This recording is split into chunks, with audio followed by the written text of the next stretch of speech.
there? Rear facing, forward facing? I think I have it right. Car crashes are a leading killer of children 1 to 13. Are your children in the right car seat for their age and size? Don't think you know. Know you know. Go to safercar.gov/the right seat. I know my child's in the right car seat, or else I wouldn't get in the driver's seat.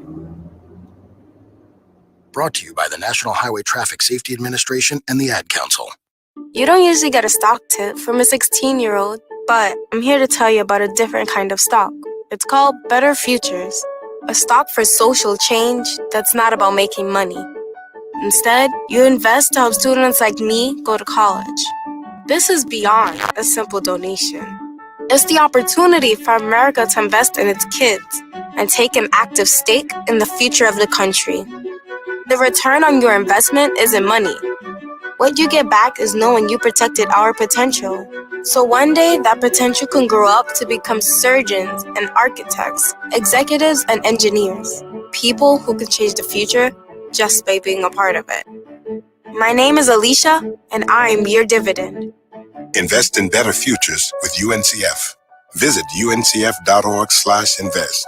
A mind is a terrible thing to waste, but a wonderful thing to invest in. A public service announcement brought to you by UNCF and the Ad Council. This is Nnamdi Asamoah. I play football for the Philadelphia Eagles, but what I do off the field with United Way might be more important. I'm a volunteer tutor and mentor. Why? Because over 1 million kids a year drop out of school, and that's not okay. It takes 12 years to create a graduate, but it takes about the same time to create a dropout. And the difference between a child becoming one or the other could be me, or it could be you. Studies show that if we get to these kids earlier, their chances are better. And kids who read well by 3rd grade are more likely to graduate. So join me in United Way. Suit up and take the pledge. Become a volunteer reader, tutor, or mentor. Because when a child succeeds, we all succeed. Give, advocate, volunteer, live united. Take the pledge at unitedway.org. Brought to you by United Way, the Ad Council, and the National Football League.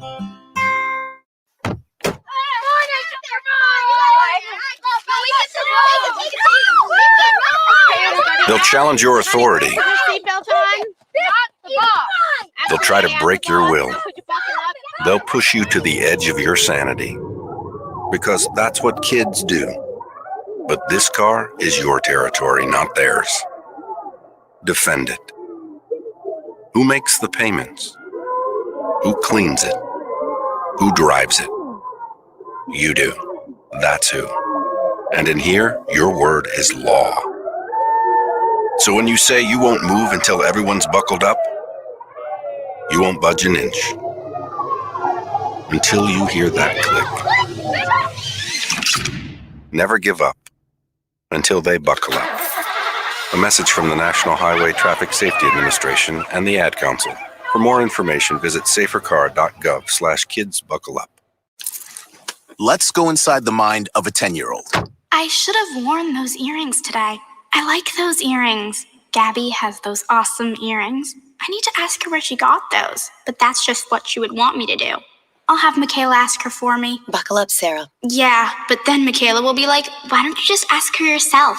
That's just like Michaela. Sarah, buckle up. Michaela's such a great name. I wish I was called Michaela. There's like a dozen Sarahs in my class. Hey, we're not hitting the road until you buckle up, honey. Oh yeah, seatbelt. I forget sometimes because my brain is like busy, you know? I wonder if there's pizza at school today. Sometimes it can be tough to get through to your kids, but it's not impossible. Always make sure they're wearing their seatbelts, even on short drives. Remember, you have the keys, you have the power. Never give up until they buckle up. A message from the National Highway Traffic Safety Administration and the Ad Council. Visit safercar.gov/kidsbuckleup for more information. Do current market conditions have you nervous? Our experienced team of financial professionals at Heritage Harbor Financial Associates understands that no two investors are alike. We all have different goals, needs, and appetites for risk. That's why the one-size-fits-all approach does not work. especially when planning for retirement. At Heritage Harbor Financial Associates, we analyze your unique investment style so that you can work toward your individual retirement goals on your terms. Heritage Harbor Financial Associates can help you take steps to reach your retirement goals by providing a wide array of financial products to fit your needs, even for the risk adverse. Give us a call at 631-331-6599 to learn more or to set up an appointment with one of our financial professionals. You can also find us on the web at hhfa.org or on Facebook at facebook.com/hhfa.org. Our number again is 631-331-6599. That's 631-331-6599. Investments in stocks, bonds, and mutual funds and variable annuities are not FDIC insured and are subject to fluctuation in value and market risk, including loss of principal. Heritage Harbor Financial Associates offers securities through AXA Advisors LLC, New York, New York. Member FINRA, SIPC. Annuity and insurance products offered through AXA Network LLC. Edward Lehman has been a trusted insurance advisor for over 16 years with insurance solutions for auto, home, commercial, life, and retirement. He's located at 54 Sunnyside Boulevard, Suite H in Plainview. That's just 1,000 feet south of 495. Local agent, local advice. The time to think about insurance is before you need it. So do yourself a favor and before you pay your next insurance bill, give Ed and his team a call, 516-935-3900, or visit them online at www.allstate.com/EL. Edward H. Lehman Insurance is your trusted insurance advisor. Be fearless at MMA Long Island and Seituha Karate. Located at 28 Cold Court in Ronkonkoma, MMA Long Island is the martial arts school for you if you want to learn combat-proven techniques, build confidence, discipline, and self-esteem while learning real martial arts to fight back against bullies, predators, and peer pressure. MMA Long Island offers group and private lessons for all ages and levels in traditional Goju-Ryu Karate, MMA, and self-defense. MMA Long Island is one of Long Island's most affordable martial arts schools. There are no promotion, belt, or membership fees, and family discounts are available. All classes are taught by 7th degree black belt Sensei John Benedict with over 30 years teaching experience. So whether you want to get in the ring or protect yourself and your family, MMA Long Island can help you reach your goals. Visit MMALongIsland.com. That's MMALongIsland.com or call or text 516-381-9660. That's 516-381-9660. Hi, this is Terry Crews, actor, former football player, game show host, father of 5, and all-around big dude. I'm also an expert on drama. I know all kinds of drama. There's the good kind that comes with having a house full of kids. There's the bad kind like season-ending injuries. There's the necessary kind like having an agent in Hollywood. And there's silly drama like the drama around my percolating pectorals. And then there's the drama you can skip. Skip the drama that comes with not having your high school diploma or equivalency. Find free adult education classes near you and finish your high school diploma. Visit finishyourdiploma.org. Or text diploma to 97779. Message and data rates may apply. Reply STOP to opt out. That's diploma to 97779. And leave the drama to actors like me. Brought to you by the Dollar General Literacy Foundation and the Ad Council.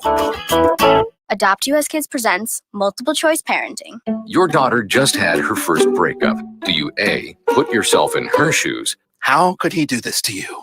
And for Sheila, she has split ends. B, console her. Oh, sweetie, this is going to happen a lot. 4, maybe 5 more times before you get married. C, take charge. Got to get this all straightened out. Give a little talking to, man to man, mano a mano. Hey, Steve! Is now a good time? No? Okay, no problem. Bye. Or D, help her find a new boyfriend. I know a great place to meet boys. The internet. Nice, single boys. Never mind. How about some ice cream? As a parent, there are no perfect answers. But you don't have to be perfect to be a perfect parent. Thousands of teens in foster care will love you just the same. For more information on how you can adopt, visit adoptuskids.org. A public service announcement from the U.S. Department of Health and Human Services, Adopt U.S. Kids, and the Ad Council. This is you over 30 years ago. Are we there yet? Are we there yet? And this is your mom when you drive her back from therapy. Are we there yet? Are we there yet? Are we there yet? Roles change without us noticing, and in your new role, we help you help. AARP gives you the information to help care for your mom so that you can have patience with her, just like she did with you. Visit aarp.org/caregiving or call 1-877-333-5885 to get practical health and wellness tips to provide even better care for your loved one. Are we there yet? Remember, visit aarp.org/caregiving. AARP, we help you help. A public service announcement brought to you by AARP and the Ad Council. When I was little, I didn't talk for a long time. I liked things to always be the same. Anything new or different would scare and upset me. I was very sensitive to lights and sounds. It was almost like I had bigger eyes and ears than everyone else. So I built secret hiding places where nothing could get in. I didn't like looking people in the eye. It made me feel uncomfortable. I'd throw big tantrums over little things like when my socks didn't match. Sometimes I'd do the same things over and over. Until one day, I found out I had autism. My family got me help. Slowly, I learned how to live with it better. You can see signs of autism in children as young as 18 months. Early intervention can make a lifetime of difference. Learn the signs at autismspeaks.org/signs. Brought to you by Autism Speaks and the Ad Council. It's Thursday night, and you're grabbing drinks with some friends. Started off with a pitcher for the table, which quickly becomes two. There's pool. And there's the photo booth. All right, everybody squeeze in. Say cheese! Followed naturally by an order of wings. And another. Can we get some extra ranch sauce? Then there's the ceremonial nightcap. So what are we doing this weekend? And lastly, it's back to the car, which, if you're buzzed,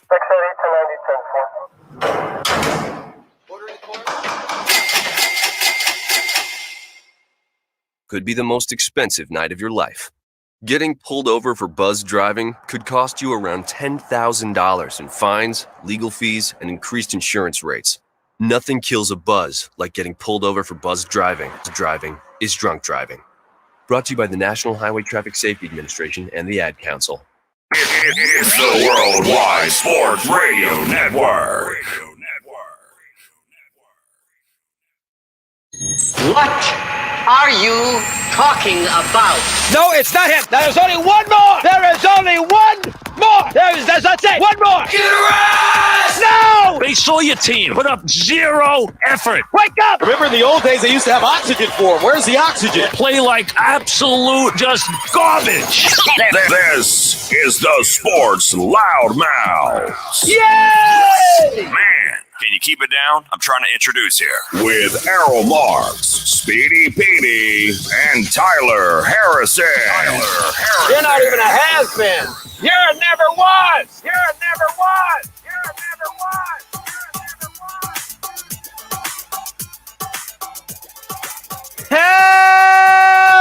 Hello, Long Island and all over the world. How are you? Welcome to the Sports Loudmouths. I'm your host, Tyler Harrison, along with Speedy Petey over there, a.k.a. Kyle. But no one ever really calls him that. That's irrelevant. How the hell are you over there? I'm doing well. Good.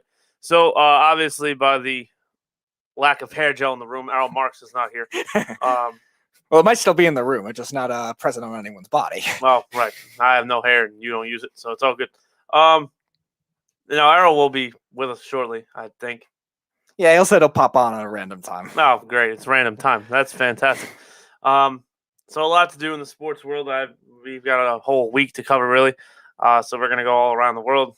Baseball, football, American football, because I know how international people get football, soccer. Got it. American football, basketball. Did I miss one? No. Hockey. Yeah, hockey. Ironically, the best one I saved for last. So yeah, a lot to get to. How was your weekend before we get started? It was all right. We celebrated my grandmother's birthday. Happy birthday, Grandma! On Sunday, 8/8, and it's her birthday. When was she born? 42. Damn, never mind. What? I was hoping there was an 8. No, I was hoping there was no. 88, 40. 68, 88, 48, 88, 58, 88, 98, something. No, I don't know if we have any. Well, my brother's 98. I don't know if we have any other 8s in our family. I think everyone, yeah. No one was born on June 6th, right? No, we do have a lot of June birthdays, though. We have a June 9th, a June 13th. We have 2 June 18th, different sides of the family. Yeah. One of my cousins is June 18th, and my uncle on my mother's side of the family is June 18th. Who do you like more? Who do I like more? The answer for this one is not to answer the question. Yeah, I was leaning on that, and good for you. Yeah, I would have answered. I don't pick favorites with my You're a family. liar. With my family, I don't. Oh, okay. With other things, yes, but right. So I mean, it's hard because I don't know how many of you people actually know me, but me and Speedy got some old tricks we're gonna pull out of a bag, and that's God, it's hot in here. Like, could Errol have possibly made this a sauna if he was gonna make it? This I don't hot? think he deliberately made it a sauna. It's hot in here. It's always so hot in here. I don't understand why. Very, very hot. Yeah, again, he wouldn't do that deliberately. I'm not saying it was deliberate, but god damn, it's hot. And it's like normally I think it's just me yelling at him that gets me so worked up, but he's not even here. You have nothing to yell at yet until actually no, the Yankee game already happened, so you can't even be mad at Aaron Boone today. So I can be mad at him. yeah, you probably still could. They're playing well though. Yeah, even though they won 5-2, you'll go through and just. It's not micromanaging. It's the fact that he's been a moron for 3 years, and everyone lets him. He's won 100 games. I don't care if he's won 100 games. Yes, we're aware of that. It's a matter of he replaced a good manager because Brian Cashman didn't like the fact that the manager told him when to where to shuffle. So it's okay, that's great. Analytics. Well.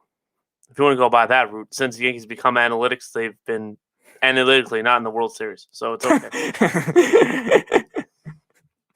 But yeah, so before we get started, we would like to do, because this is a sports show and we should be giving you friggin' scores on this network. Why I'm the only person that feels like that's important, I have no idea.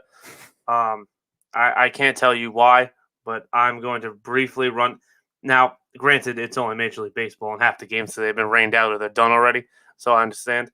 But still, you want to know today's scores, and you should get today's scores, right? Does that make sense? Absolutely. Like we're a freaking sports radio network, and no one ever brings up the scores. That's great. LeBron's a Laker. That's great. But did they play today? What's the score? I mean, maybe you don't tell us. Maybe they played today. They played some street ball game or something. No, actually, I think the Lakers did play today in the summer league. Oh, well, if you could find baseball music, I have that already. Don't no, worry. you don't. Yes, I do. Really? Yeah, really. Oh man, it hasn't been that long, has it? Okay, great. So here we go. Bad news, you Mets fans. The Mets Nationals game, the second one has been postponed. It looks like it's not going to get played tonight. And now we're going to go through the active games, and then we'll circle back to the ones that are done. The Baltimore Orioles and the Detroit Tigers. Yes, this game has to get mentioned. It's 0-0 at the bottom of the third. Oh, the Orioles haven't allowed 9 runs yet? I mean, it's the Tigers. No, I know, but the Orioles are they're only the 10th team in Major League history and the first since 2002 to allow 9 runs in 6 consecutive games. I mean, that included against the Tigers. No, it's still early, and the Tigers are about to hit, so let's see how this goes. If the Orioles give up 9 runs, Speedy P is a jinx. I'm just going to put that out there now. In the top of the fourth, this is probably an NLCS preview. Just pointed it out there. The Phillies and Dodgers are tied at 0 as well. You have a lot of faith in the Phillies. I have a lot of faith in Joe Girardi because he's a manager and he can manage the game of baseball. Good luck managing that pitching staff outside of Zach Wheeler.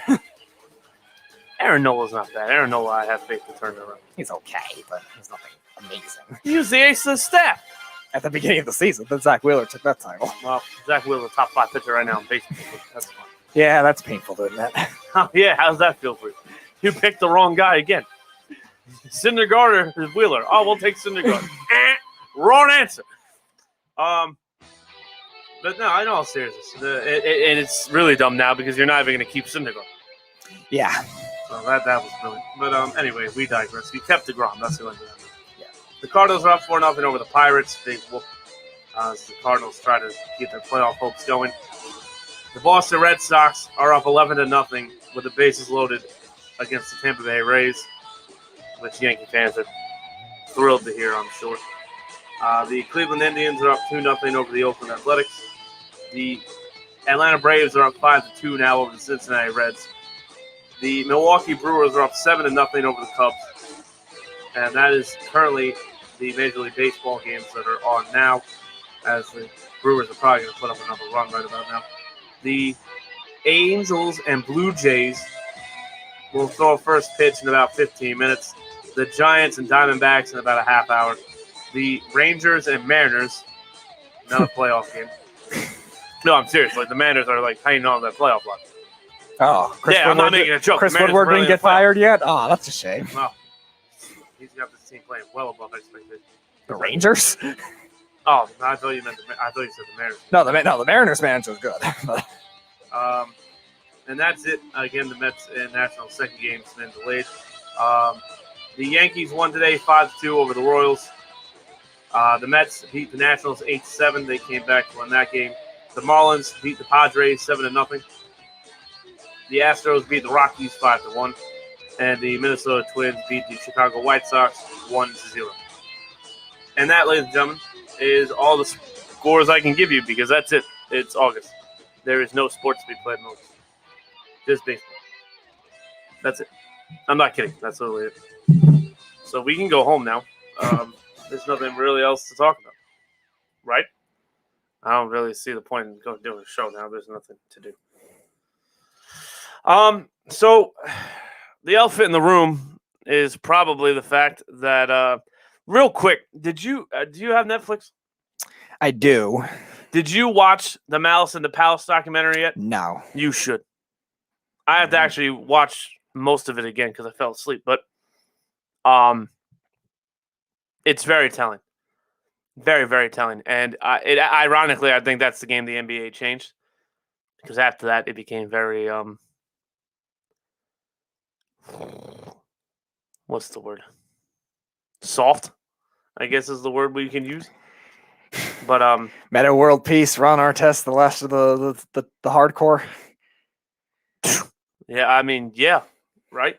That team, Steven Jackson, Jermaine O'Neal, Ben Wallace, even Chauncey Billups and Rip Hamilton, they were pretty much Tayshaun Prince.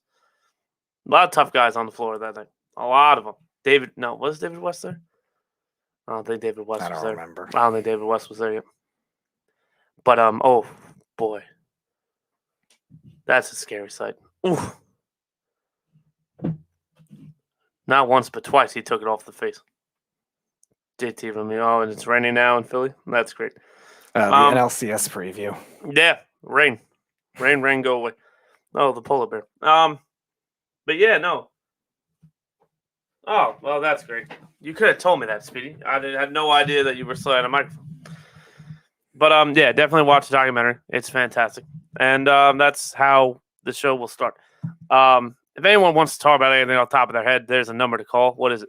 631-672-3108. That's good. 631-672-3108. It is running on the banner on the bottom of the screen if you missed it, and it is pinned in our Facebook comment section. No, fantastic, because I have no idea what the numbers ever were, and I'm not paying attention. Yeah, this is about the seventh different one we've had since I've joined the network. Oh, I didn't know the first one. I didn't know the ninth one. I'm not going to know this one. It's just how me and numbers don't get along. I actually hate numbers. You do, huh? Yeah, I hate analytics. I hate numbers. I hate That is true. You do not like analytics. I forgot. I hate it. I'm an odd person. I'll watch the game. You can see, like, vision is 20/20, right? Like, it's not that hard to see. You either can play or you cannot. Okay, that is also fair. Right? But damn, it's really hot. It's like really hot. Jeff's a little late commenting on your sweating. Ah, piss off.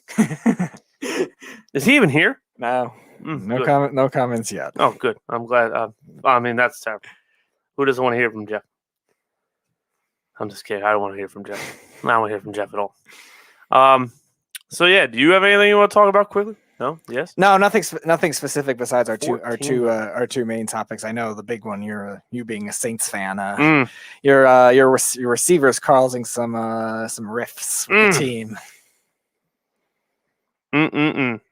So for those of you who might not know what he's talking about, Michael Thomas, top 5 receiver in most people's minds, record-breaking season a few years ago. Yeah.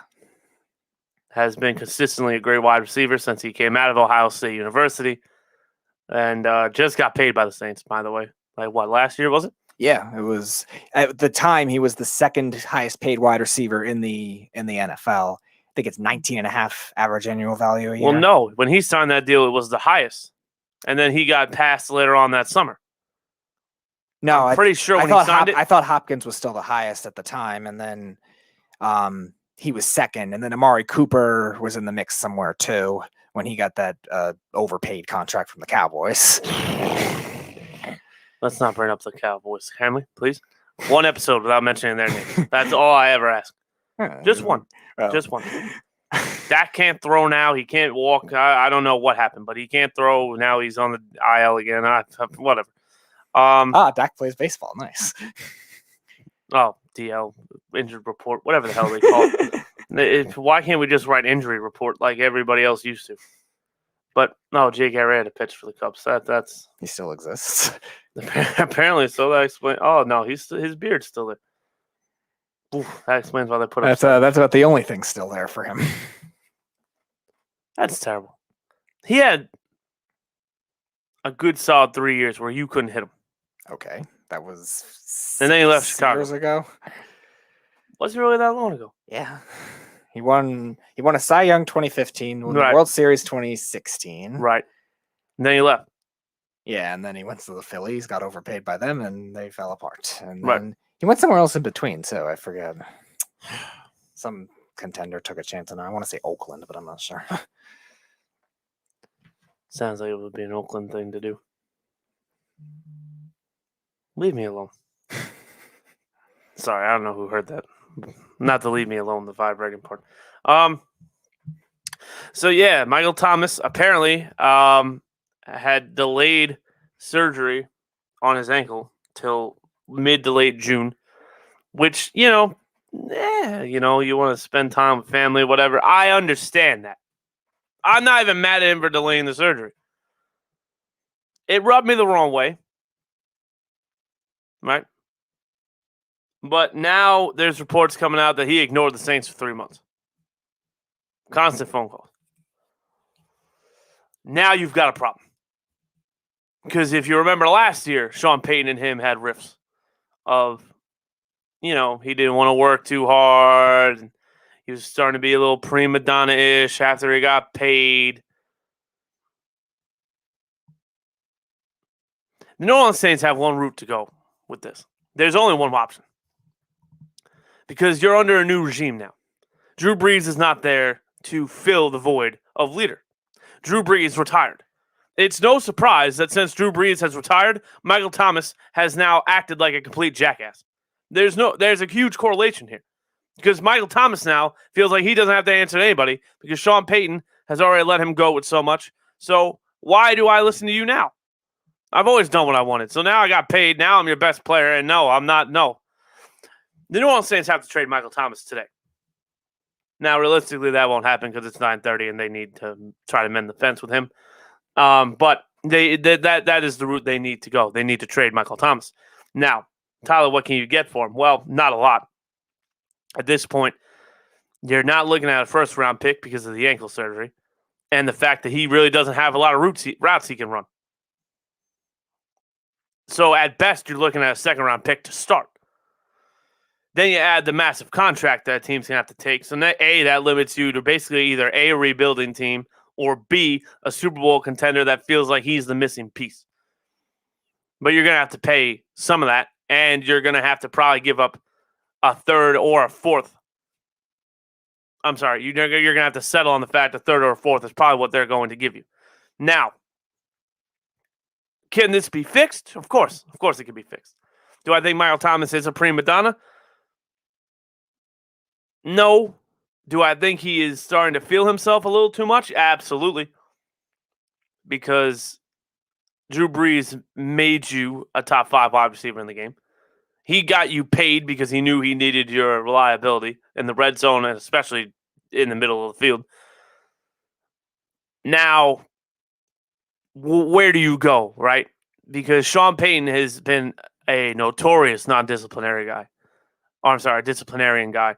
Drew Brees going there is what made the players start to relax. And Reggie Bush is very vocal about the fact that if Drew Brees was on Sean Payton's side, the players knew they were wrong. If Drew Brees was on their side, they knew that either Sean would come around or there'd be a compromise of some sort because Drew Brees wouldn't just stand up for them just because. Now the problem in New Orleans is who the hell listens to who?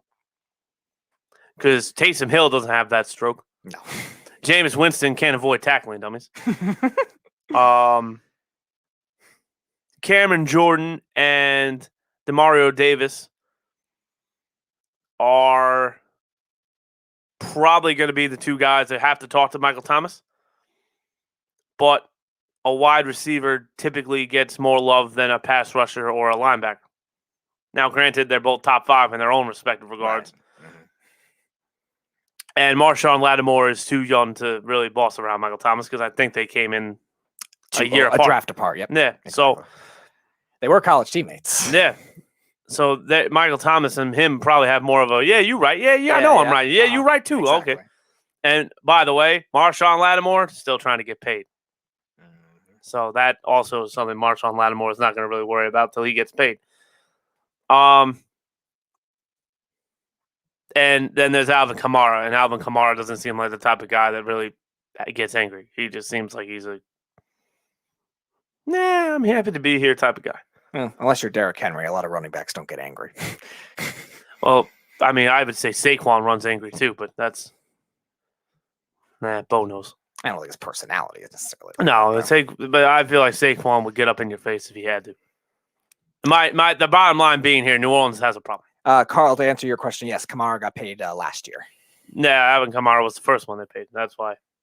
Well, I guess Thomas would be the first one they paid. Yeah, I think they were only 2 months apart or something like that. But there's a big problem in New Orleans right now. And to be quite honest with you, I love the fact they re-signed Ramsick, but I'm ready to tear the house down. I'm ready to trade Cameron Jordan. I'm ready to trade Marshawn Lattimore. Keep CJG.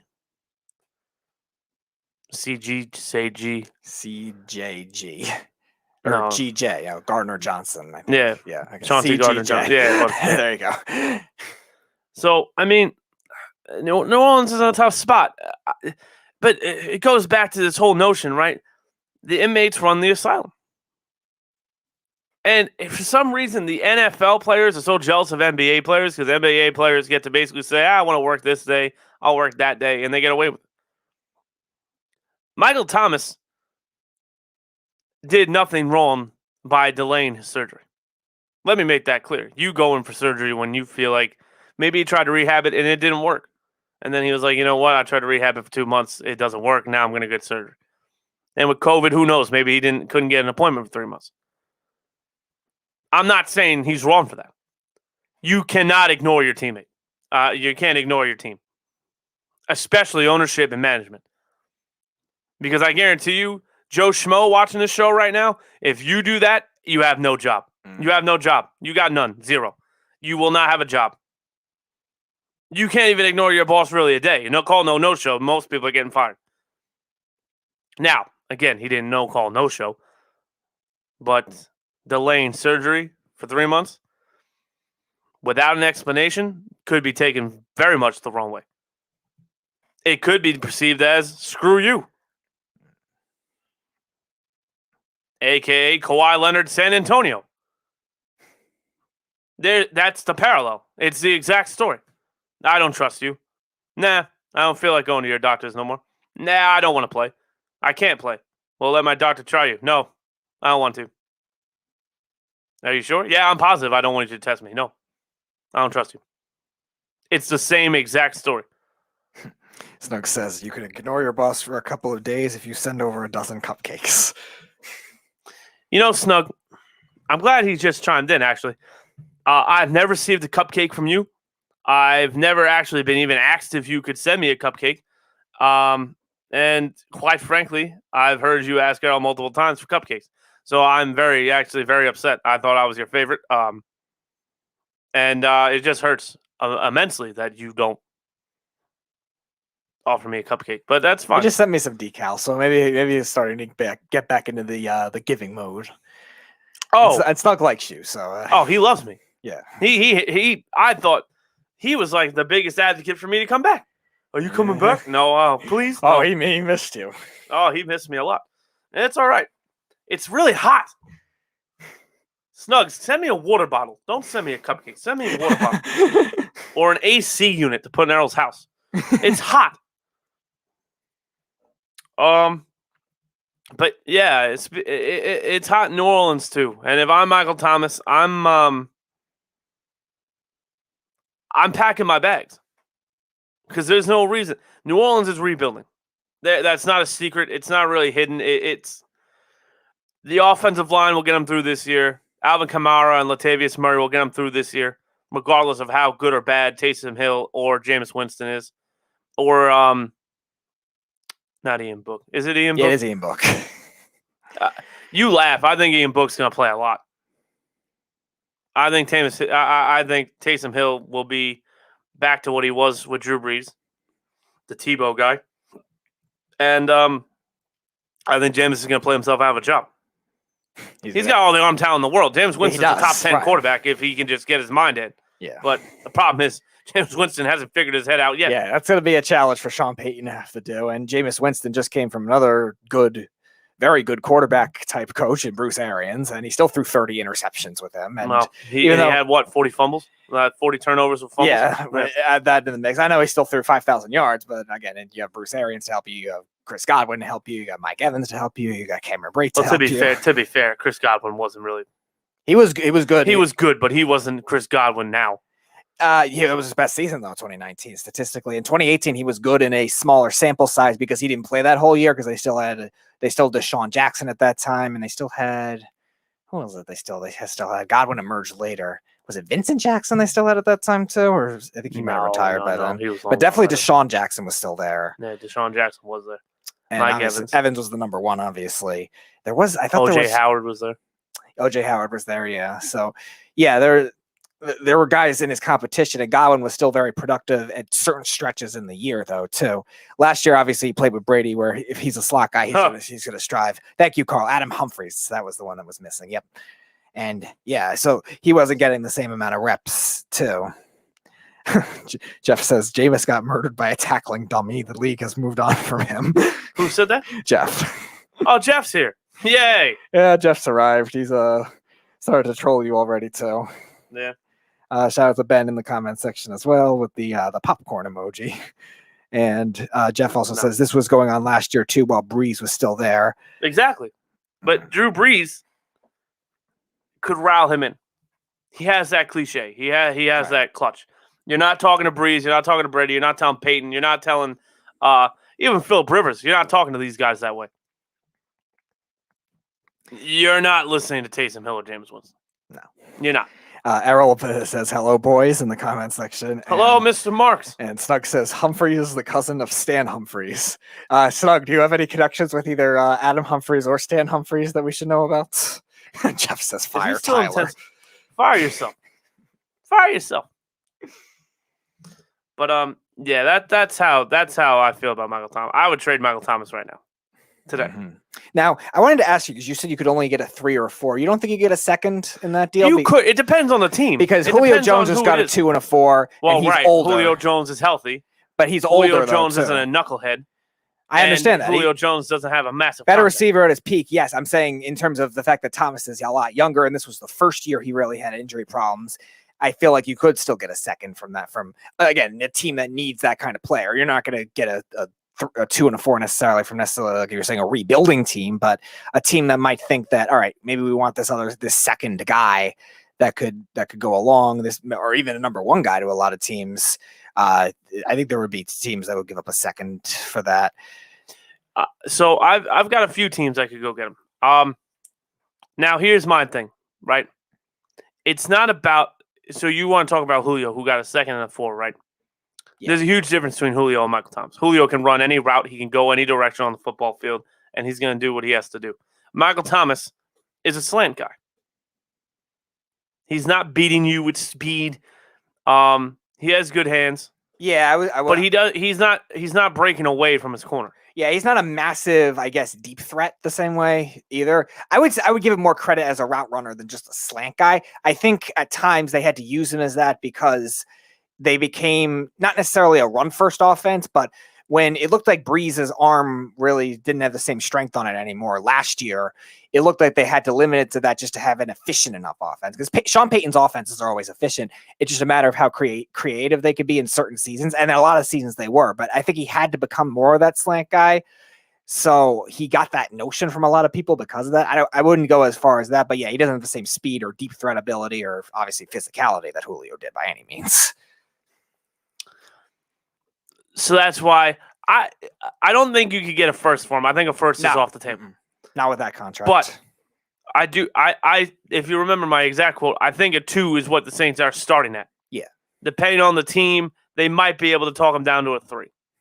But if you're giving up a 3, you're giving up a 3 and a 4 and something else. Mm-hmm. Off the top of my head, I think the Jets make perfect sense. I think the Patriots make perfect sense. I think Baltimore makes perfect sense. Yeah.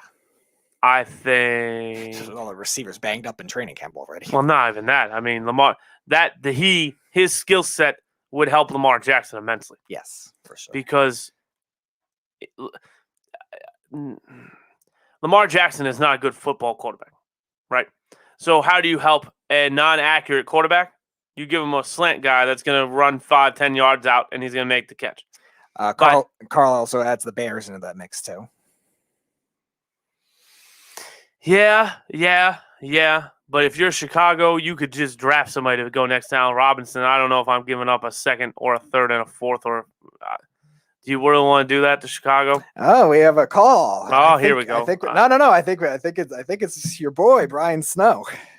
Oh, hello, welcome to the whole. Oh no. Oh, welcome to the Sports Loudmouth. How are you? Hello? Surprise. Oh.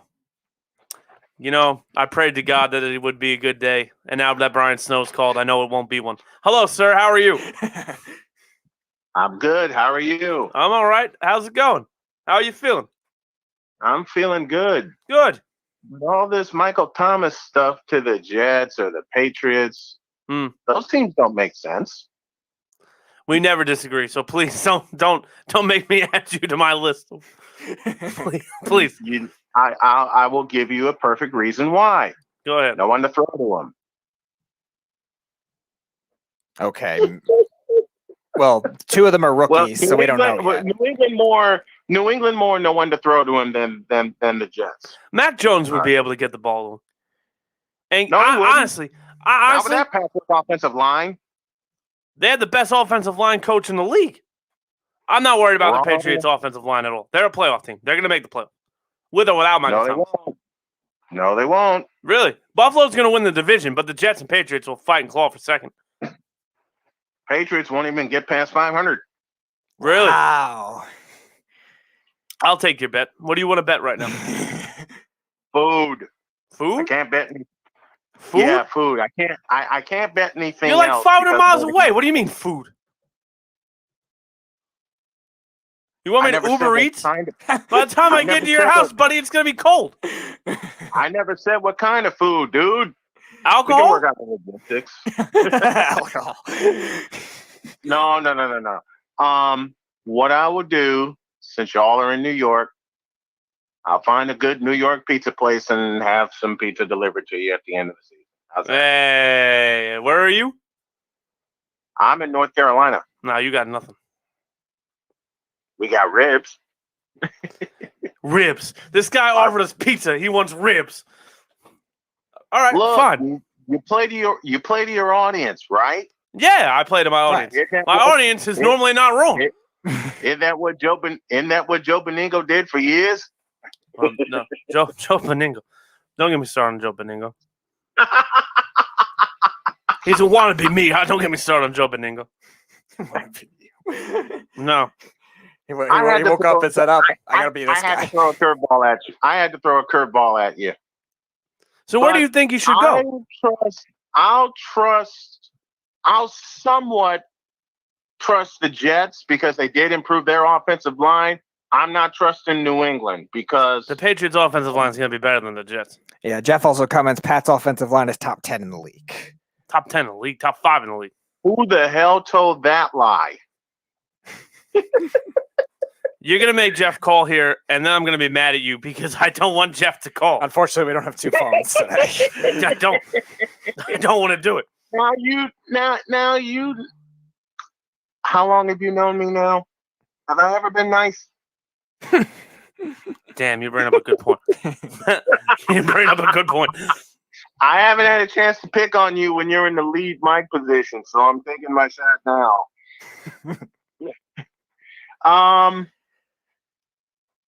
I'm going to throw a knuckleball at you guys.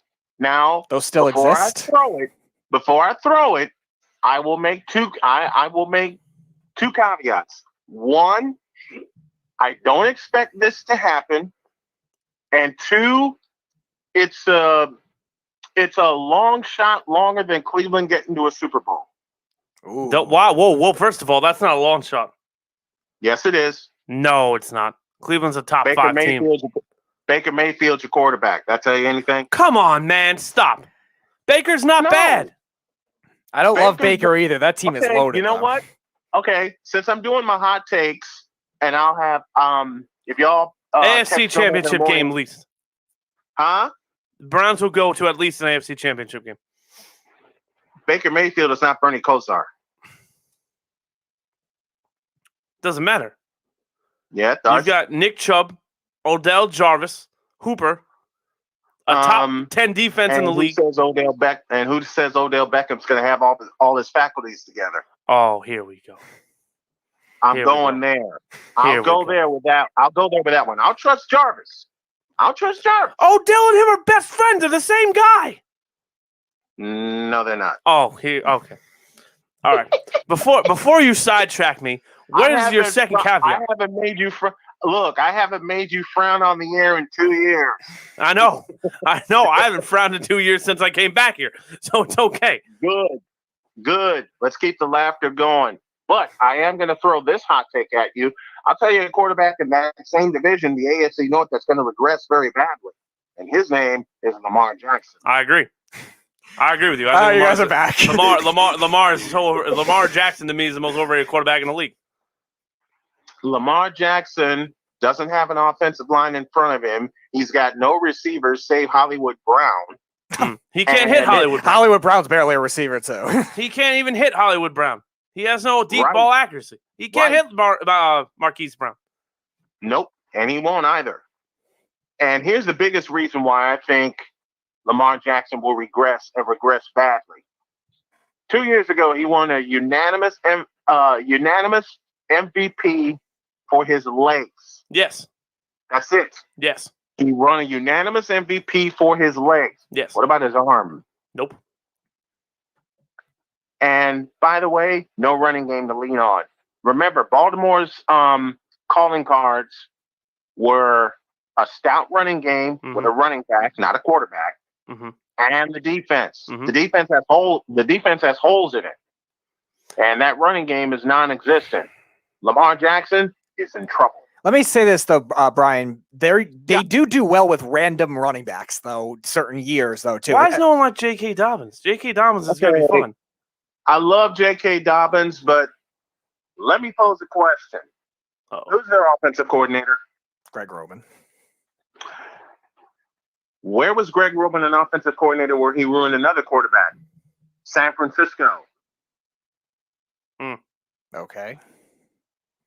And look what he did to Colin Kaepernick. Ran him into the dirt. Well, that's actually a very valid point. Colin Kaepernick's mouth got him thrown out of the league. Not exactly. Roman ran that read option so badly that Colin Kaepernick, after week 1 of the 2013 season where he threw for 400 yards, was buried. He was buried. Now, the only thing I'll say about that is I think Lamar is a better version of Colin Kaepernick. As far as he's smaller, he's harder to tackle, he's more deceptive in open field, more athletic. Yeah, like I get your point. Yeah, I've said for years. How many years have I said Lamar Jackson's overrated? Oh, since he was drafted. I didn't like him out of the draft either. At the time, but friends, you've said that about Lamar Jackson, and then this is a guy that absolutely loved Lamar when he was at Louisville. Here's the problem. He was fantastic at Louisville. His growth stopped at Louisville. Right.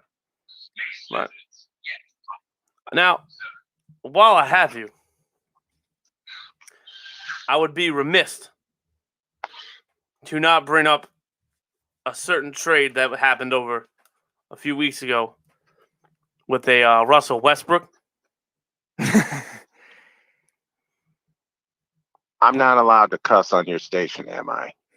Yeah, you can. I'm here. Just limit it. Yeah, Who gives a flying about Russell Westbrook? Oh, broke. Oh, let's not disrespect Russell. Oh, let's not. Russell Westbrook is a top 10 point guard all time. The problem is wrong answer. You can't name 10 better point guards. Oh, he probably could. Oh, yes, I can. He's the same guy who says Tom Chambers is a better all-time player than LeBron. Oh, well. Yeah, I said it, and I stand by those words. Yeah, we know. Tom Chambers is actually versatile. LeBron ain't. I agree. Tom Chambers actually knows how to play the game fundamentally. LeBron doesn't. Tom Chambers actually had a jump shot. And Speedy, I'm going to pick on you about LeBron as many chances as I get. This is coming from a fellow who's watched basketball for some 4 decades. In terms of LeBron, you know what, Speedy? I've been nice to you for 2.5 years. I've been nice to you for 2.5 years. I've given every argument that I can about LeBron, but I never put it in 3 simple words until now. I've seen better. From Tom Chambers? Really? Yes. No. Larry Bird's still the best small forward of all time. Have you seen, Speedy, have you seen Tom Chambers play? Okay. Everyone who's seen Tom Chambers play does not put him above LeBron except you. Okay. I'm asking you, not everybody else. Okay. I have not. Have you seen Tom Chambers play? Yes. No. I have not seen Tom Chambers play either. Then shut up. But I'm also not one to just spark everybody I've seen over someone I haven't seen either. I'm not one of those like millennials that is always going to say, "All right, hey, no." I'm not putting you in that either. I'm saying there are people that you just did. I'm not tolerating this millennial crap. I'm so sick of millennials. No. Tyler's not like that either. I'm saying there are a lot of people who say, "All right, I never saw him play, so he can't be better." No, I'm not one of those people. Like Jordan's better than LeBron. Yeah, I don't believe that for a second. But in terms of that's your fault. Okay, my point is nobody from that era, that age group, I've never heard it from anyone. There, Tom Chambers is even the top 10 player, the top 20 player of all time, and now you have. Yeah, now I'm hearing it. Yeah, I would say you're the one with the hot take there, buddy. Oh, I got hotter takes. Well, first of all, hold on, wait, time out. Let's freeze here. The runner of this, hold on, the creator of this whole thing says Kobe's not a top 10 player all time. So I'm not really concerned about basketball takes. Okay, who told that lie? Errol Marks. He has him behind Clyde Drexler. Yep, that he does. I'll argue that later. You can't argue. It's common sense. It's common sense. Okay, I'm old. All right. I love them both. What are you saying? My only question between the two would be who would get up higher for a dunk, and I'd say it's a tie. So that would be my only question. It would be a fun question, but Kobe would guard him better. No. Yeah, he would. Yes, he would. Kobe would lock down Clyde Drexler. He'll lock down LeBron, for God's sakes. He did lock down LeBron. It's just sad.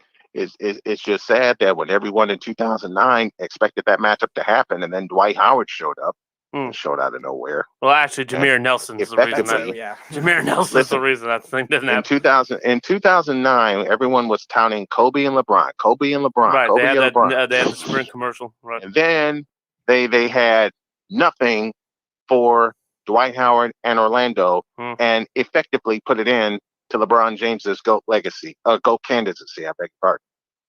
No. Yep. No. Matter of fact, Jason Terry and Dirk Nowitzki ended that. I will give you 2. I'll give you 2 years. Why do I put 2009 in this picture? Because they already put LeBron in the finals. The court of public opinion already put LeBron in the finals, and then Dwight Howard showed up and socked him in the mouth. And then Kobe socked him in the jaw. Yep. And the best part about 2011, 5 rings. not only did Dirk Nowitzki sock him in the mouth, JJ Barea kicked him in the nuts, and JJ Terry whacked him in the head with the ball, kicked him in the ass, and said, "We're not having it." With Dwayne Wade and Chris Bosh sitting there like, what are we going to do? LeBron got outplayed by a 6th man. No, LeBron got outplayed in 2011 by 2 6 men. Candidacy over. I agree with you. I don't think the LeBron GOAT thing's really even real anymore. It's one of those things now where you just talk about it to appease people. The only people that still think LeBron are the GOATs are A, non-basketball people, or B, millennials that never saw Jordan, or C, Mike Guido. That's it. I was this way. But in terms of the question you wanted to ask me about Russell Westbrook, stop and don't do that. No, it's not fair. No, I can give you 10 point guards that were much. Oh, yes, I can. And there's one point guard playing right now that's 100 miles better than Russell Westbrook. There's 2. 1. 2. 1. Chris Paul. No. And Steph. Hell yes, no. Chris Paul. Absolutely. Chris Paul and Steph. Replace Chris Paul with Damian Lillard. But all time, though? Damian Lillard might be better now. You think all time? Really? Yep. You have Russ that low, or you have Lillard that high? I will make that candidacy. I will make that candidacy. Hold on. In Is fact, it because you don't have a lot of faith in Russ, or because you love Lillard? I will give you an NBA hot take right now. Chris Paul will not see the Western Conference Finals next year. I agree with that. In fact, the Western Conference Finals will be a rematch from 2 years ago. The Golden State. The Nugget. No. 2 years ago was the Nuggets Lakers. Wrong. No. Yeah, I was going to say. No, that's the bubble. Oh, the bubble. That's right. Okay, yeah. So, yeah, it is Blazers, Warriors then, in that case. Yep. So you don't think Damian Lillard gets traded then? Hell no. Mm-hmm. Why would Damian Lillard is on the cusp of bringing Blazer Mania really back to prominence if he hasn't already. No, I would even say he's done that already. He got a taste of the Western Conference Finals 2 years ago. Mm-hmm. All right? When no one expected him to get there. And this is after a year earlier getting socked in the mouth and swept by New Orleans of all teams. Yeah, but that New Orleans team was pretty good. So I say this Western Conference Final will pit the 2 best point guards in the game. Damian Lillard and Stephen Curry. That's fine. I have Russ third anyway. But what I'm trying to say is Russ ain't even third. Who's third? Chris Paul. Russell Westbrook's not even a good point guard. Oh, stop. Now we're being disrespectful. I can't let you go crazy. You want more disrespect? Take this. My hot take says Russell Westbrook hasn't done a doggone thing since 2016. When he won an MVP and only has averaged a triple-double since? And 2 other seasons, too. Let me change my statement. He hasn't done anything of significance since 2016.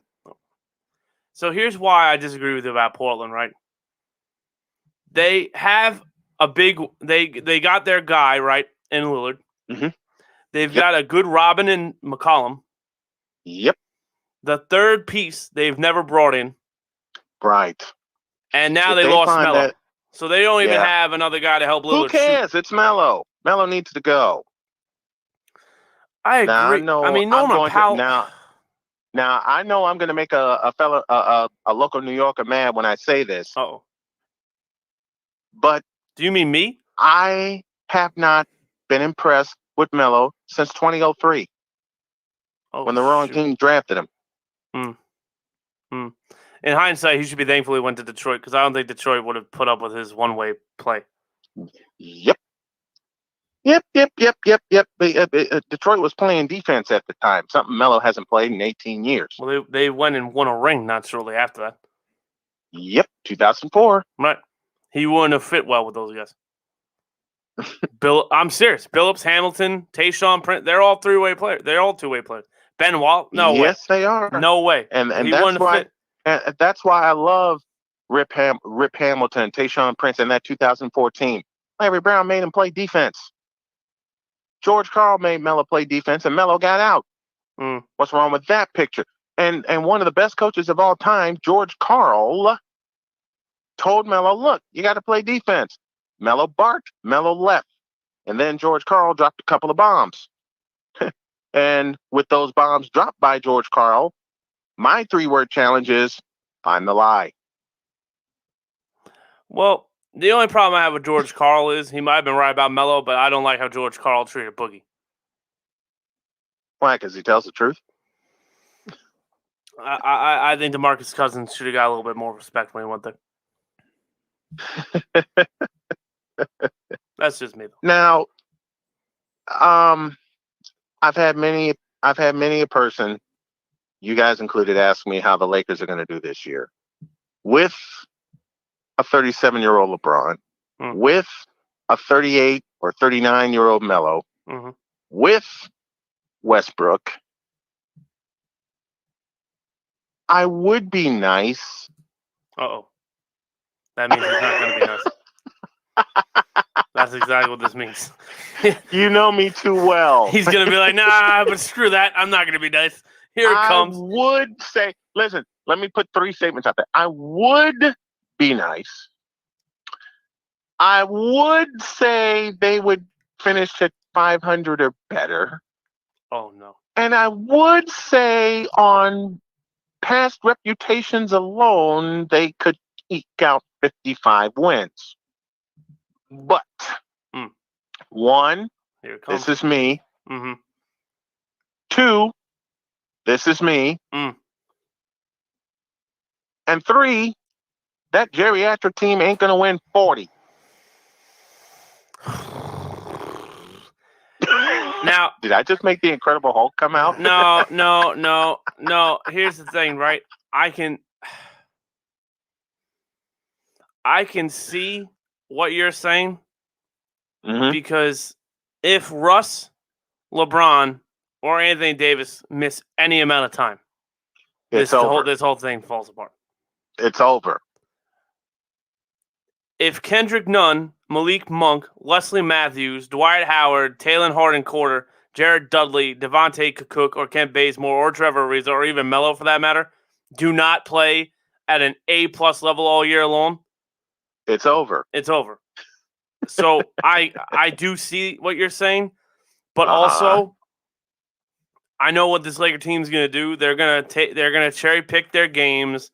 They're going to play, the 4 of them together, 5-7 months a month, 7 times a month.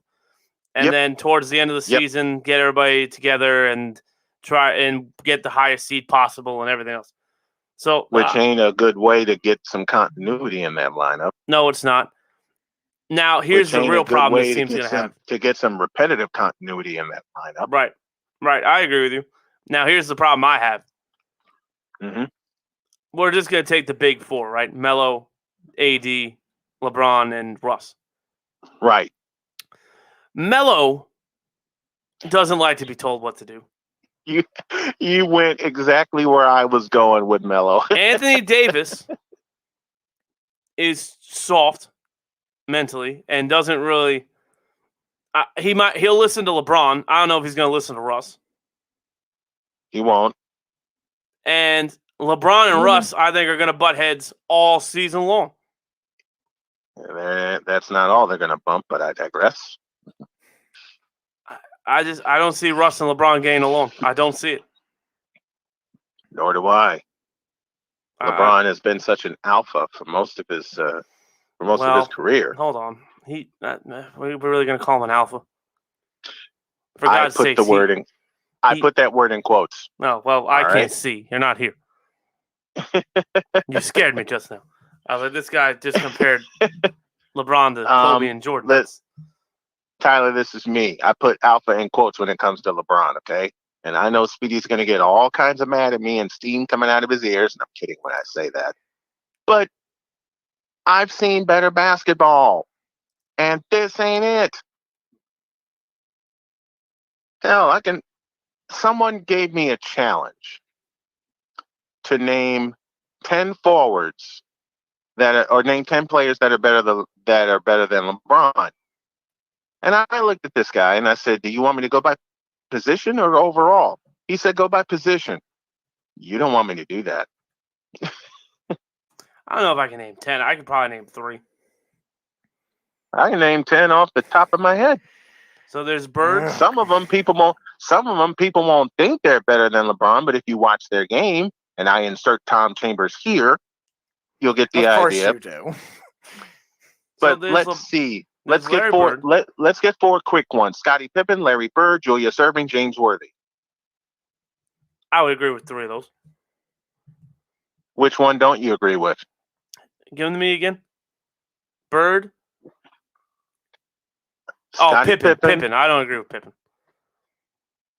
You're a New York fan, aren't you? No. Without Jordan, I don't think Pippen has the legacy. Tyler's not a New York fan.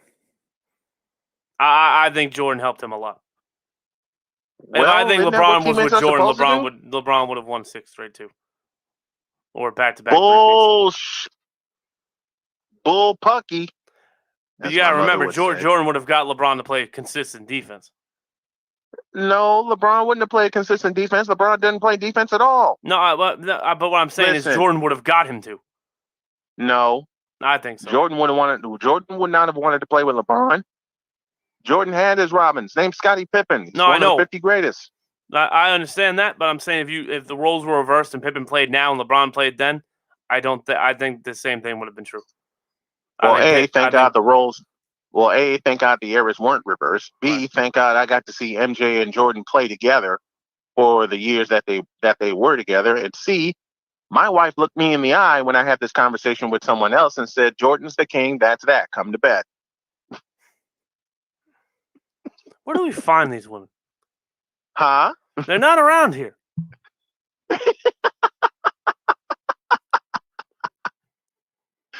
Women around here go, Jordan. Oh, you mean the shoes? 4. Larry, I gave you 4. Scottie Pippen, Larry Bird, Julius Erving, James Worthy. Right? Right. Give you a 5th one, Bernard King. Okay. Because Bernard King out of Tennessee can do everything LeBron wishes he could do. Give you a 6th one. I'm going old school here. Elvin Hayes. Play with the Washington Bullets. Not the Washington Wizards. Washington Bullets. That's incredibly insensitive. Huh? Bullets kill people, you know. I digress. But I'm old school. I miss the Washington Bullets. Me too. I think they had better jerseys too. Okay. I'll give you another one. Kevin McHale. McHale would have beat LeBron to a pulp. And just with his post play alone. Now, do you consider Chuck a 3 or a 4? Say again? Do you consider Charles Barkley to be a 3 or a 4? Both. Small forward or power forward? Oh, both. Because in that regard, I would put Charles Barkley over LeBron too. Yeah, I already did. Oh. Sir Charles is on that list. Because, as I mentioned, Sir Charles and the rest of the forwards I've mentioned had something LeBron has not had in 18 years. A jump shot. Yeah, Barkley did have a great mid-range game. And then there's the obvious one playing now. Kevin Durant. Unfortunately, the Brooklyn Nets won't see a title either. Well, that's because they brought in James Harden. Yep. That's because of Kyrie Irving too. No, stop. If they had to get the, if they would have got somebody on the post, real. they would have won. Let's be real. If Kyrie Irving could get out of his head and actually get his head on straight, then maybe, just maybe, I'd put him in the upper echelon of point guard. Now, he's top 5. Screw that. He's top 5. Top 500. You don't have him as a top 5 point guard in the league right now? Hell no. Stop it. No. Who would your top 5 point guards in the league be then? Not Kyrie. So you've got Kyrie can't even get his head on straight. Kyrie does not have a good handle. Kyrie does not have good footwork when he tries to post people up. Now, I give you Kyrie having a jump shot, and he has games where he has been that kind of dog. Okay? Right. A couple games in 2018 with the Boston Celtics, but if you think about it, when Kyrie went down, the Celtics went up. Right. Okay? This is where people really get, and Tyler, I told you this before and we laughed at it. This is where people get mad at me when I bring up facts. Uh-oh. Be careful. Don't hurt yourself. I've been telling people, tell me, well, you can't bring that up. Oh, yeah. Watch this. Oh, be careful, please. Why? Just I don't want you to hurt yourself. Me hurt myself when it comes to basketball? I feel look at the names he's already brought up. Nobody else would ever do that. I feel like his brain muscles are throbbing. I have 41 years of watching basketball. I've seen better. I'm just saying, don't hurt your head, please. My head's fine. No, I understand. It's with some of these players that are in the league now where my head hurts. Like Kyrie Irving, like James Harden. Because what's going to happen next year is what happened this year. Everything went on the shoulders of Kevin Durant. Why? Because Kyrie couldn't get his together, and James Harden couldn't get his together. They couldn't stay on the floor. Just to get to some of the comments, Snug says, back to the football, Mac Jones would love a possession receiver as a safety blanket. Carl says, I want to be Tyler. Snug says, this guy sounds like he's calling from a lavender-scented bath while wearing a hat with purple feathers and eating finger sandwiches. Jeff says they are best friends. I ate dinner earlier. Jeff says they are best friends. Believe me, it was bigger than finger sandwiches.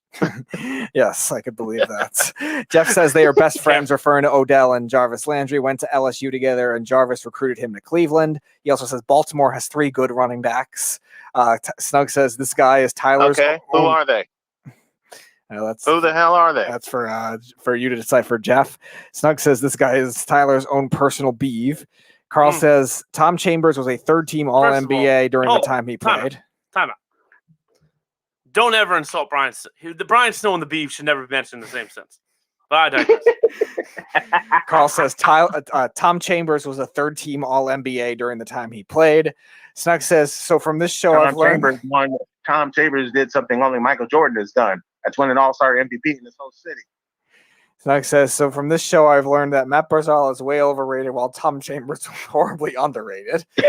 Ben says Reggie Miller is better than LeBron.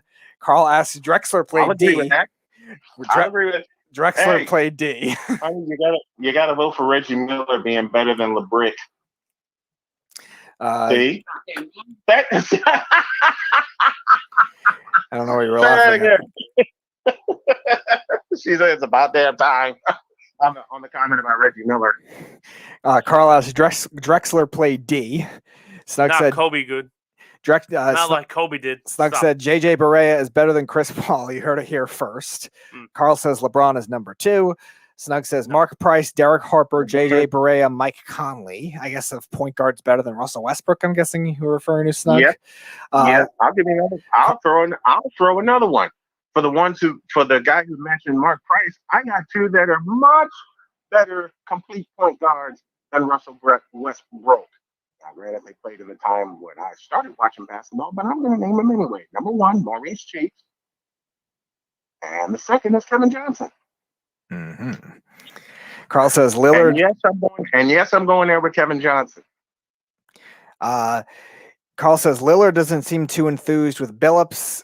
Jesus with Tom Chambers. I love Pippen, but LeBron is better. Bernard King, please. Elvin Hayes was the athlete LeBron is. Barkley was a 4. Ben says can't stand Barkley, and Carl says Elvin Hayes. Well, at least we're sparking a conversation. Right. Now, this all started with Tyler asking me about Russell Westbrook, and I cut him off. Yeah, you didn't even let me ask my question. Go ahead and pose your question. I mean, you asked it anyway, so it really doesn't. You answered it anyway. It just it was just very rude of you to assume that I knew. Who are you talking to here? Right. Right. No, I understand. I understand. I get it. I completely understand. Well, Tyler, it's good to hear you back in the host seat. I've missed you. Thank you. I've missed you too, and I'm still waiting for my invitation to come on Snow in the Morning. But I digress. Done. Carl and it's just a matter of scheduling. I want to get Pete on the show too. Who? So Who I else want to get Pete on. I want to get Pete on so we can have this. You mean Speedy Petey? Yeah. Oh, you mean Kyle? I want to have a few rounds. I want to have a few rounds with him in the cage. Oh. About LeBron versus MJ. Oh man. I don't think LeBron is better than MJ. I keep telling you this. I think LeBron is better than Tom Chambers, which I think 99% of people who watch basketball think. 95, and I'm one of the 5%. Yes, I know. You know why I'd love to have Kyle in the cage for a couple of minutes, just so we can make people like laugh out loud. Okay? Because on a serious note, this world's missing a lot of laughter. It is. This world is missing a lot of laughter. It really is. And like I don't understand how we got this far. Like now jokes to like make you the devil. Like people at my job, we joke about everything. Everything. Yeah. There's nothing we don't make fun of. But that's the beauty of it. Right. When you're around people that have a sense of humor, they can roll with anything. Right. That's the most beautiful part about it. Race, religion, politics, sports, we make fun of all of it. All of it. Yep. I called LeBron a narcissist last week and people acted like I shot their child.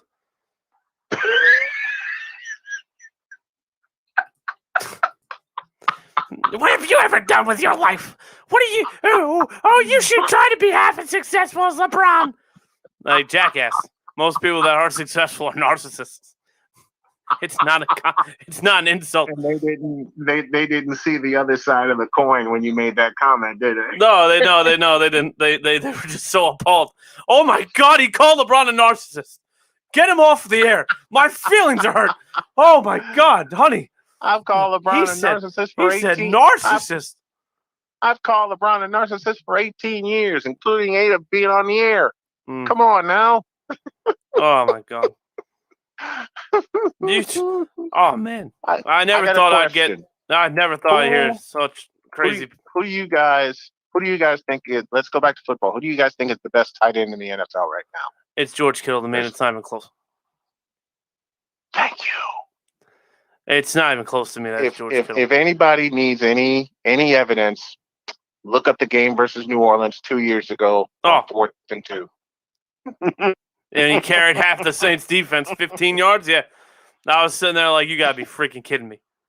Listen, I love Jimmy Garoppolo. I think the guy can play. I think he's getting a raw deal that Trey Lance is going to replace him next year. But he can play. But he ain't Pat Mahomes. Mm-hmm. Give George Kittle Pat Mahomes. More importantly, I'll keep Kittle where he is because Kittle loves the Bay. Well, I know you're a Niners fan, but what I'm saying is if you replace Kelsey and Mahomes, Kittle honestly would probably help Mahomes more than Kelsey because he blocks. More than right. I mean, Kittle is the most complete tight end in the NFL right now. Yeah, absolutely. Like you said, he does something most other tight ends don't do in the NFL: block. Right. Him and Gronk. And the only other tight end that will take that role on is Rob Gronkowski. Right. And TJ Hawkinson. TJ Hawkinson's a nice blocker too. Yeah. TJ Hawkinson's getting there.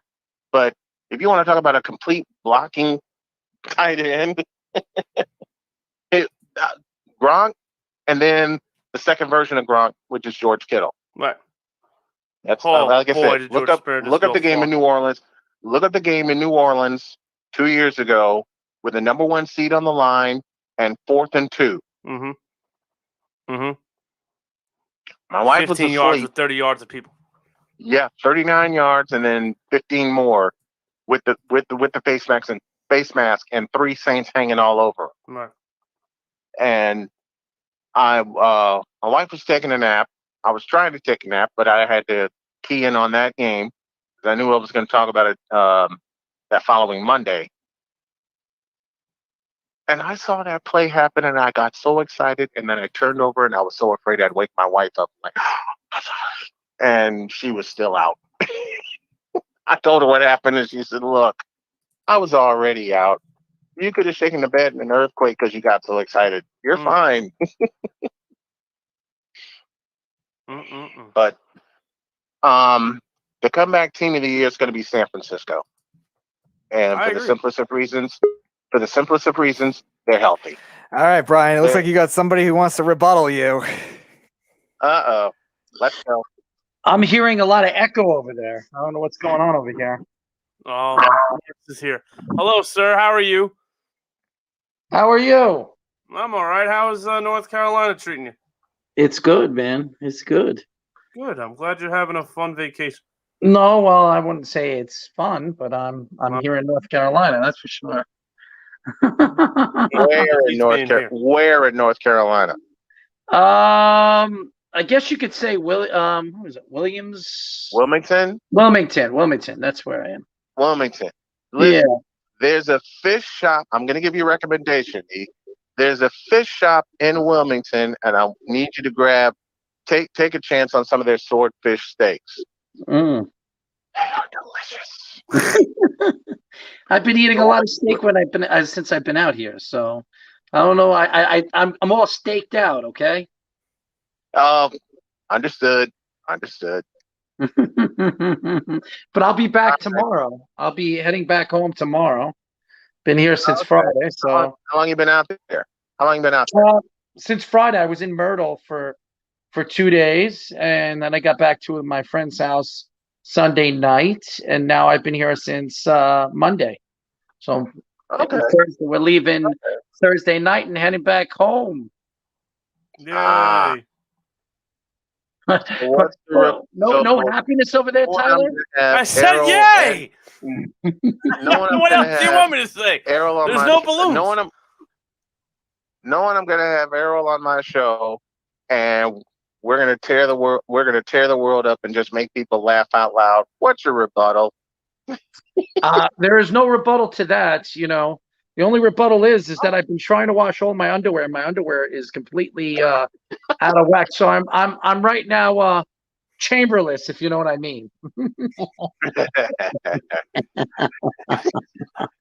Getting ready to get out of here. What can I say?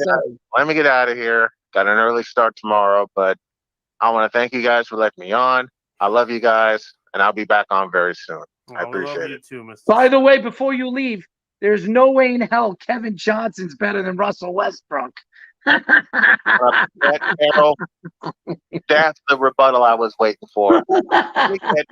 Love y'all. I'll talk to you soon. Later. What's going on, boys? What's going on, man? I've been watching the show. It's been a great show. Oh, you know, it's definitely. Have you guys watched I haven't had a chance to watch the first Hard Knocks. I'm actually going to watch the first episode tonight when I get a chance. I'll sit and watch it. But I heard it was really good. I have not watched it yet. I actually was watching the Malice in the Palace last night, so that's why I didn't. What the hell is Malice in the Palace? Oh, no, they sit Jermaine O'Neal down, they sat Ron Artest down, and they sat Steven Jackson down, and they talk about how the Pacer Piston Brawl. Oh, that's interesting. I got to check that out. Yeah, no, it's on Netflix. Good watch. I have to go watch it again. I fell asleep, but it was good from what I remember. I got to check that out. Yeah, no, it's good documentary. Well, I actually years and years ago I spoke to Jermaine O'Neal about that. So That was it. That was an interesting take that he laid out. It all started. A lot of people blame Ben Wallace for it. I would agree. So that's what he said to me. He says Ben Wallace started the whole thing. We did kind of indirectly, yeah. When you charge a crowd up like that, and your boys are just kind of, being boys, yeah, you kind of led the crowd on. Thank God Rasheed Wallace wasn't on that team. He was on that team. Was he on that team? Yeah. I don't remember Rasheed Wallace on that team. I think he was off the team by then, wasn't he? He was on that team. I know Rick Hamilton was still on that team, and I know what that whole starting crew was still there. Really? After they won the championship, yeah. Yeah, I don't remember Wallace on the. Rasheed Wallace was on the Pistons from 2003 to 2010. So he was on that team. So was it 04, the Malice in the Palace? Yeah. Okay, yeah. So he would have been on that team then. I don't remember him on the court when that was going on because Rasheed Wallace is nuts. So, Anyways, Carl says when Rasheed Wallace was holding people back, it was bad. Yeah, well, I guess you're right on that. Yeah. Carl also says Errol is on the Speedy PE laundry cycle now. Oh. Hold on 1 second, boys. I think it's getting No, I'm just trying to fix something right over here.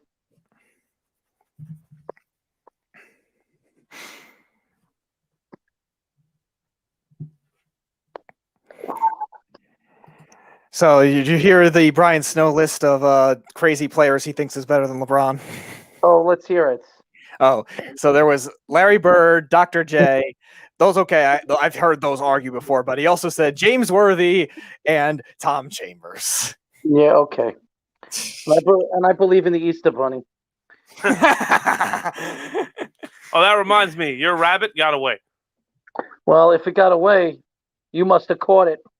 Yeah. I like rabbit's foot. Tyler, you're a magician now? Who knew? What? You're a magician now? Yeah, and you know where to find the rabbit, don't you, Speedy? I don't want to know where to find it. Yeah, it's Speedy's pen. If it was in there, it would have bitten me already. But no, okay. Not how I hit it. Oh, really? Oh, yeah. It's in there good. Oh, is that so? Oh, yeah. In about 15 minutes, you and your mom will find it. Yes. Oh, God. I thought I'd have a week from avoiding that, but apparently not. No, Errol's here. I had to give Errol. Yeah, that's true. I had to give Errol. Errol would have probably done it anyway, but yeah. No, we can't get into this thing. Yay, North Carolina service. No, I'm trying to get into this stupid thing and I can't get into it. The service is good here. Give me a second, guys. Oh, God. Carl says it's in there good. That's what she said. Hey, thank you, Carl. About time. Thank you, Carl. About time, a Michael Scott reference. Oh, thank God. Yeah, I need to get in here. Yeah, that's what she said. No, stop. I'm getting frustrated because I don't understand why this isn't opening up. You know what's ironic?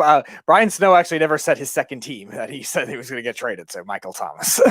After all that. Did he even give me a team at all? Oh, man. Yeah, he said. Didn't he say the Ravens? I thought or did you say? I said the Ravens. Oh no, maybe he didn't then. Oh no, he just rebutted why you thought the Patriots wouldn't be. You know what's crazy though?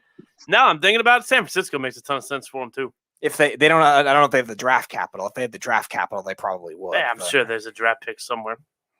They traded a lot to get up to the number 3 pick. No, what I'm saying is though, like maybe not this year they don't have it, but next year or the year after that, I'm sure they have.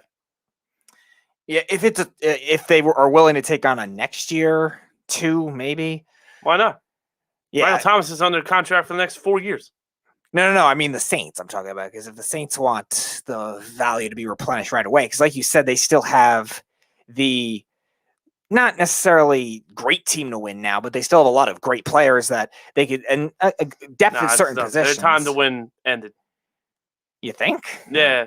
I mean, they have. In hindsight, it ended when Kirk Cousins kicked them out of New Orleans. Yeah, but what I'm saying is I don't think they're necessarily like as far off as a lot of people think. No, they're not. They're a quarterback away. But again, though, if they get enough with those draft picks and they replenish those pieces quickly, plus quarterbacks move around fast now. I see all these guys wanting out, and there he is. I think Errol's trying on a different device. There he is. I was trying to fix something for somebody, and I had to get off the phone on that one. But what's going on, Carl? What's going on, guys? How's the show going? You guys enjoying it? Well, Jeff hasn't. We've gotten like 5 Fire Tylers already, so that's good, right? Jeff's already made comments about Tyler sweating. Carl's already taken shots. Tell Jeff to go run a lap around the Tampa Bay, and then maybe we'll figure out why. Jeff. I actually got a huge announcement. Ryan Hickey will be doing the late night show on WFAN August 18th at 2:00 in the morning. Oh wow, good for Ryan Hickey. Wow. Yeah. Good for him. Yeah, I don't think he's going to announce it, but I'm just telling everybody there. But 2:00 in the morning on August 18th, he will be on WFAN doing a show for 3 hours. Hey, good for him. Good for him. That's right. Oh, Shea Otani went deep again. Yes, he did. He deserves it. You know, he's working really, really hard, and I'm looking forward to checking him out on WFAN. So, Otani's on FAN. What happened? No, he's talking about Ryan. Oh, Ryan will be doing a show. He'd be special. I guess he's going to be. I wouldn't say special guest. He's filling in for the 18th on Wednesday night, late Wednesday night. Nice. August 18th at 2:00 in the morning. So that's good for him. It's good for our network, and it's good for him. And he's worked really, really hard, and I give him all the credit in the world. And you got to keep working, as well as everybody else, you know. So Ryan, he's going to be filling in a couple of CBS shows, but there was an opening at WFAN, and they asked him to fill in on August 18th. So he told me that he won't be doing a show August 19th because he's going to be dead ass tired. So that's a lazy excuse. No, he does the morning show. So by the time he gets off at 5 in the morning, he gets home, drives home. It'll be 7:00 in the morning. How the hell is he going to do a show at 9:00? I mean, unless he's me, you know. I was going to say, only you could pull that off. Unless he's me who doesn't sleep at all, you know. No, I don't think anyone should sleep as much as you. You're like the anti-sleep superhero or something like that. I don't sleep, man. I don't. I really don't. It's crazy. You know, we need to get the comic book guy we had last year to give you a nickname with that. The anti-sleep superhero. We got to get him back on. He thinks. What did I call myself with that? Purple Urple, which was great too. What the hell did you call yourself? It was Purple Urple. It was Errol's superhero name. Yeah, I was Purple Urple Man. A comic book guy. He was part of the staff that wrote Winona Earp, the TV show. Yeah. He's the one that wrote it. Yeah, he was part of that. What's special power? He can go around giving people purple nurples. Like, I don't understand. I don't remember all the details. I don't remember all the details, but Purple Urple was the nickname. Listen, it's all for you, Carl and Jeff and Snug. I will Purple Urple all of you. Oh shit! On the Purple Herbal, hear me roar. What are you guys talking about? We started with the Michael Thomas trade, then Brian Stowe called in, and we got on a bunch of basketball. Did you hear that the Jets have the best chance of landing Michael Thomas? You hear about that? Who did I say that Michael Thomas should go to? Yeah, you said Jets and Patriots. Yeah, there's the story. There was a story CBS just wrote. I was reading it that Michael Thomas wants out, that the Jets are the #1 team to land him. Makes a ton of sense. So that's what I heard. That's what I was reading. And even Vegas has the Jets the #1 with the money that they have. They're the #1 team to land them. I think it makes a ton of sense. Corey Davis. The only thing is that if they land Michael Thomas, they got to decide what they're doing. Either they're going to trade Corey Davis in the trade. No.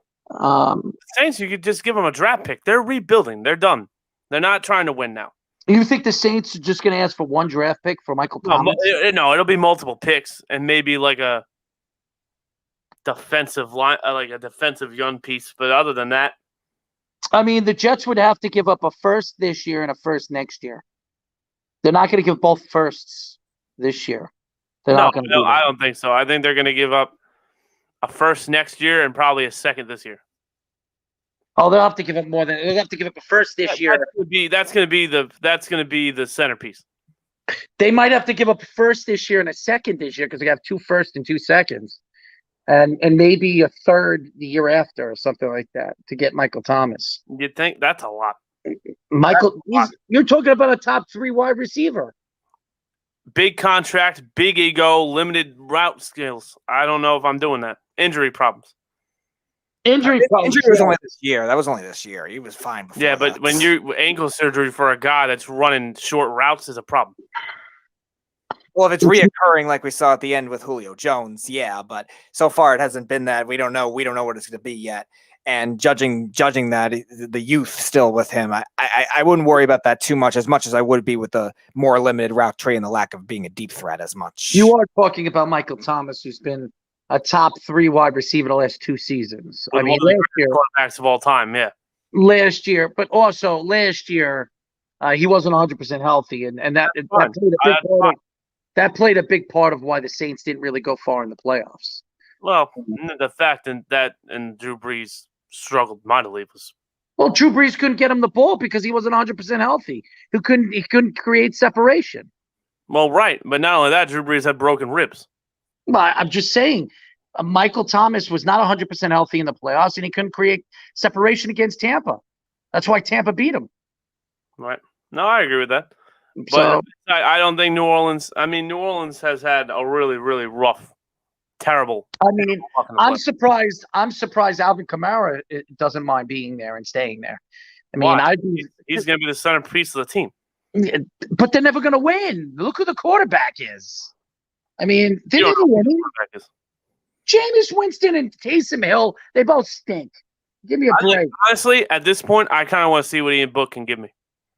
Who? Book? Book who? Book you. That's all you're going to be talking about is booking yourself over there to the bus stop. I mean, seriously. Well, at least it's a book. That's true. Maybe you should read it. I can't read. Maybe there's a bar at that bus stop. Maybe they serve Jack. Hey! Leave the alcohol out of it. The alcohol has done nothing to you.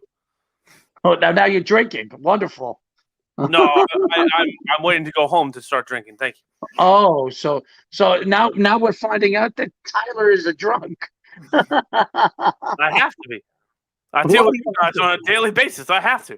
Well, hold on 1 second. Why do you have to be a drunk? I'm not a drunk. I just like to drink. So you drink every day? No. How many days a week do you drink? 7. That means it's every day, you idiots. Tyler lives on a different time clock. Now there's 2 more days at it. No, that's not 8 days? If you drink 7 days, you're a drunk. Oh. But I do it all in one day. Oh, how wonderful. So how the hell do you drink 7 days in one day? That doesn't make sense. Because I drink all day one day and it makes up for the rest of the week. Oh, okay. So you drink one day. So today would be the only day you're drinking. No. I drink really as much as I want to, and it is what it is. So you're pretty much telling us you're drunk. I mean, that's a really nasty way of putting it. But yes. Well, somebody needs to help you. Maybe we should get you some help. Do you have insurance? You do have insurance, right? No. I don't have insurance. Do we have insurance through this place? No, but I could get you insurance. All right, great. Let's go to rehab.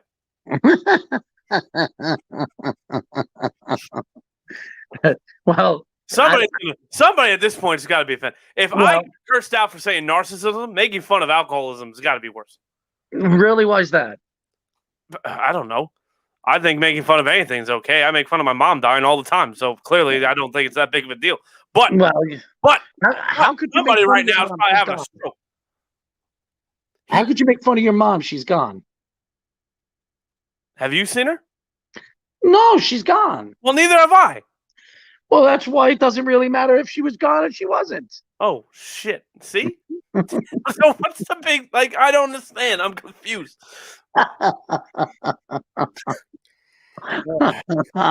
Oh, Speedy. Speedy, can I have your mom? No. No. And you can't either to answer. You were about to ask. Why don't we ask Carl?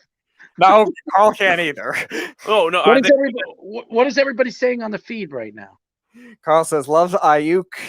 Please ask Tyler to give me one more closed button, whatever that means." Oh. And who asked more self-asked questions, Tyler or Ryan Hickey? You might want to explain that one. You might want to explain that one a little bit for us. Yeah, I have no idea what that means. Self-asked questions. Listen, I want to say something. Ryan worked really, really hard to get this opportunity. I wish nothing but the best for him. It's great for him. It's great for the network, and hopefully he gets another chance. You know what I mean? This is a great opportunity for him to really put his voice out there. It's 2:00 in the morning, but it's still putting his voice out there on WFAN, on CBS Sports Radio. So this is a great opportunity for Ryan. Ryan deserves all the credit in the world. I'm so excited for him. Yeah, absolutely. Absolutely. Ryan, if you're listening, congratulations. Wishing you all the best on that show for sure. You know, so I don't think you wanted anybody to know. I'm sure he'll post it up on social media. Oh, no, that's fine. That's fine. One way or another. But for me, you know, when he told me today that he's filling in on a couple of shows, I was very happy for him. You know, because he deserves it. He works really, really hard on our network. He puts out a good product, and you know, like him or not, he really puts his work into what he does. So he deserves it. Mm-hmm. Absolutely. Mm-hmm. You know, so, you know, and hopefully very soon you'll be hearing my voice and maybe some other voices from our network on WFAN too. We're working on it. You know, it's not easy, man. They're a very hard organization to get through too. And but I believe in what we're doing and excited for what we're moving forward. And when one of our guys is really getting the opportunity, and then we had maybe one or two other guys to some of these major networks, it's a big story. It's great. It's a great opportunity for really to put our voices out there on different platforms. So very, very excited for Ryan. Mm-hmm. Absolutely. Mm-hmm. Ryan, if you're listening, yes, we Yes, he's heard it enough, Speedy. You don't have to keep on saying thank you or congratulations. You don't know when he's tuned in. You can lick his ass when you see him. Ew. I'm not doing that. I'm not doing that. Carl, I know you're ready to comment on that. That is not going to happen. That's what I got for a shot. Well, you want to get a shot? You know, pull the trigger. First shot.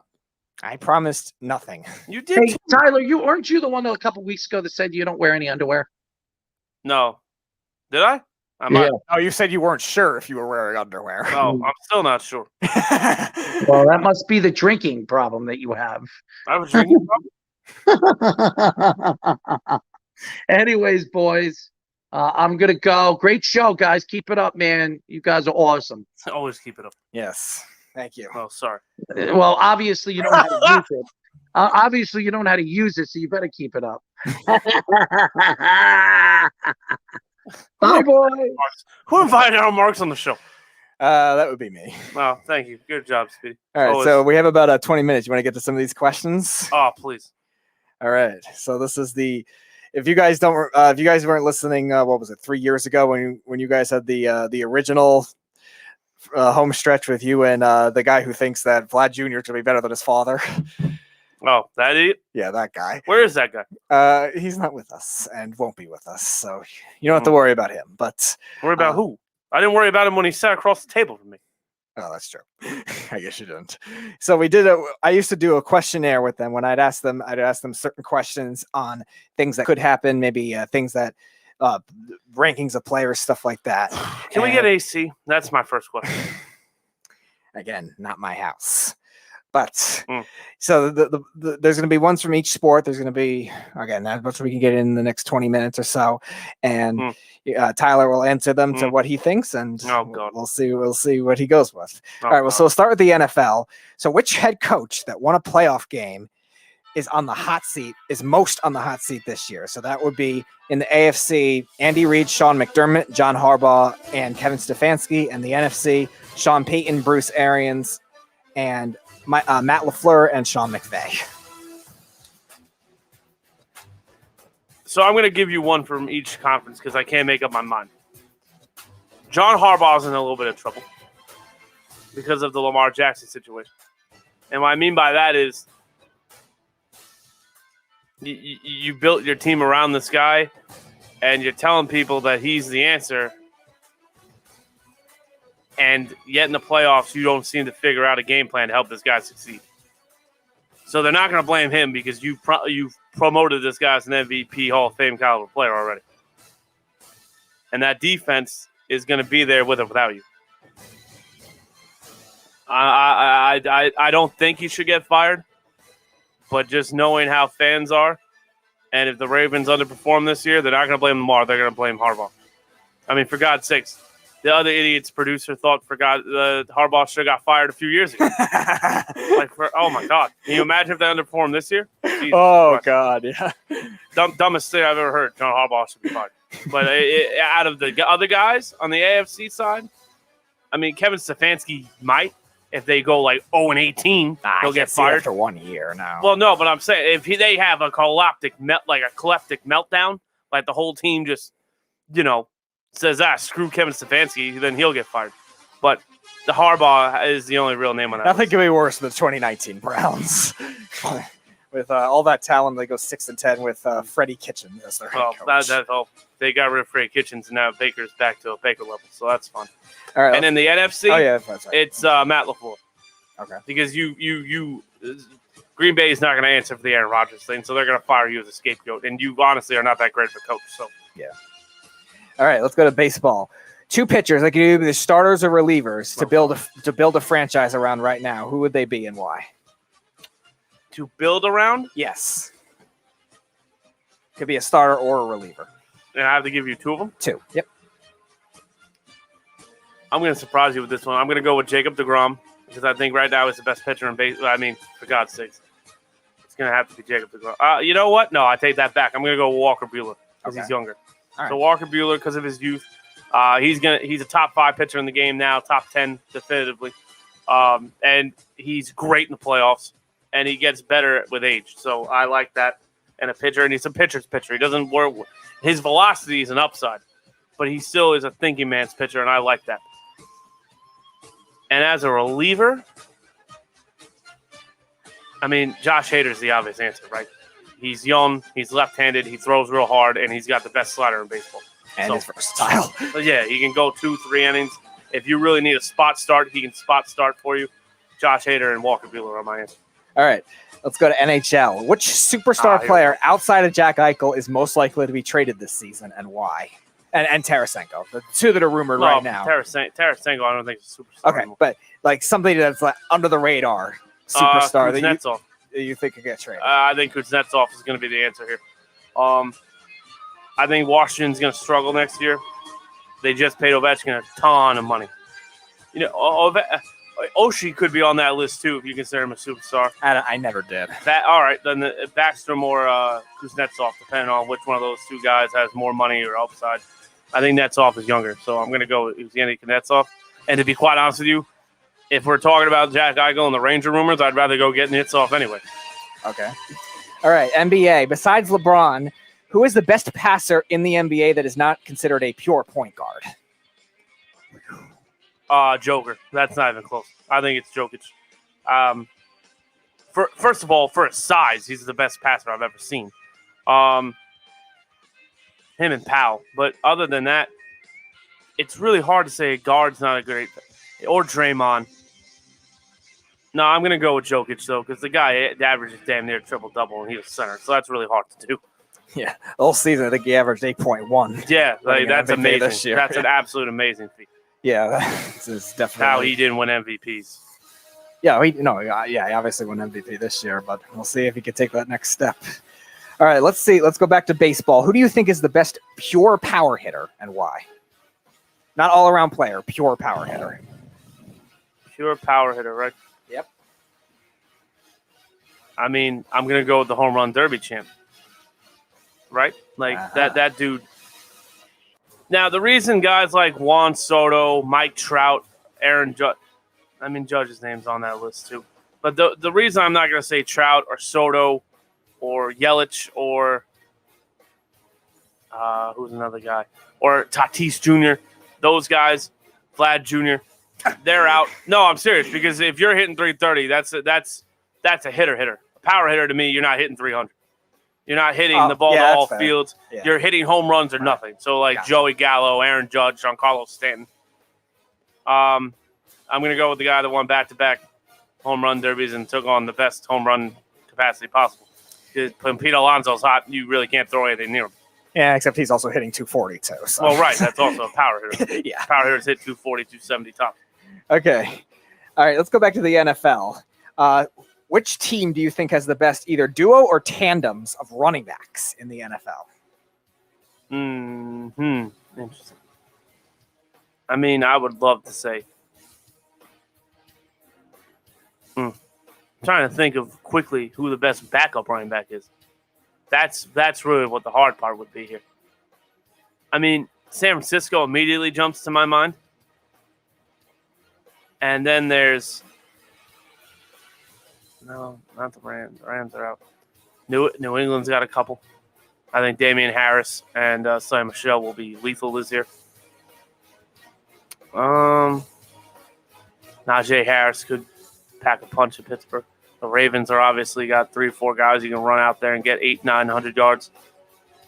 Are we talking quarterbacks too, or we're just talking strictly running back? Running back duos or tandems.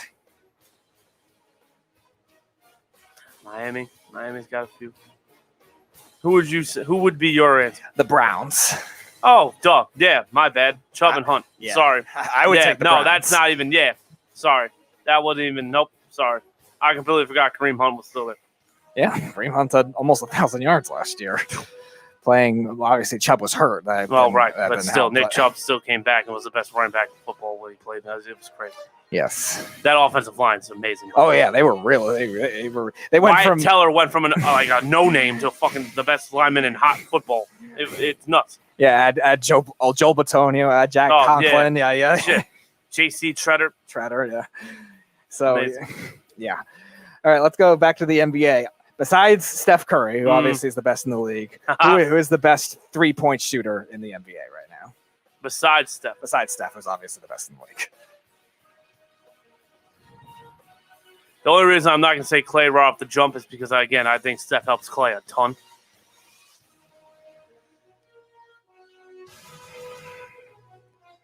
To me, it's either Trae Young or Bradley Beal. I'm gonna go with Bradley Beal because you can't average 30. He only lost the scoring title by what, like 50 points? Yeah, something like that. Yeah, something very small. And without Russ, I love Russ, but let's be honest, he does jack up some stupid shots now and then. If Beal gets those shots back, who knows who wins the scoring title? So I'll go with Bradley Beal. But Russell Westbrook's not a top 10 point guard. I didn't say that. No, I know. I didn't say that. I didn't say that. I had to throw that shot in there. It's Steph, Lillard, and Russ to me. Yeah. NHL. Back to the NHL. What is more likely this season? The Seattle Kraken making the playoffs, or the Golden Knights making the Stanley Cup again? The Kraken making the playoffs. I think Vegas will go on a semi-light playoff run. They might get out of the first round, depending on who they play. Maybe go deep into the second round. When I mean deep, like 6-7 games before losing. But the Kraken, I think they made a pretty good team. I mean, the teams really get screwed in this expansion draft. It's almost unfair to the teams existing. And then they got the second pick in the NHL draft. We'll see what that kid turns out. But I think trading Marc-Andre Fleury and Robin Leonard start next year full time will be the difference. I think Grubauer is going to be fantastic. I think that team's going to do enough to get in the playoffs. All right, back to the NFL. Who is the best head coach among coaches that have never won a Super Bowl? Never to win a Super Bowl. Who have not won a Super Bowl yet. So that really erases all the big names, right? Well, yeah. Kyle Shanahan is the best coach right now to not win one. Yep. Or Sean McDermott. Ooh. Tough call you got there. That's a tough call I got here. I'm going to go with Shanahan right now, but McDermott is really, really close. Really close. All righty. Let's go back to baseball. Which player, 25 years or younger, will win the most MVPs in their career? Juan Soto. Juan Soto. I don't even think this is close. I think Juan Soto is going to win 4 or 5 MVPs by the time he hits 30. Mm-hmm. That dude is special. He is fantastic. I wish he was better defensively, but in the box, one of the best players in the game. All right, let's go back to the NBA. Who was a non-top 5 seed from last season that you think is most likely to make a finals run this year? What sport is this? NBA. Non-top 5?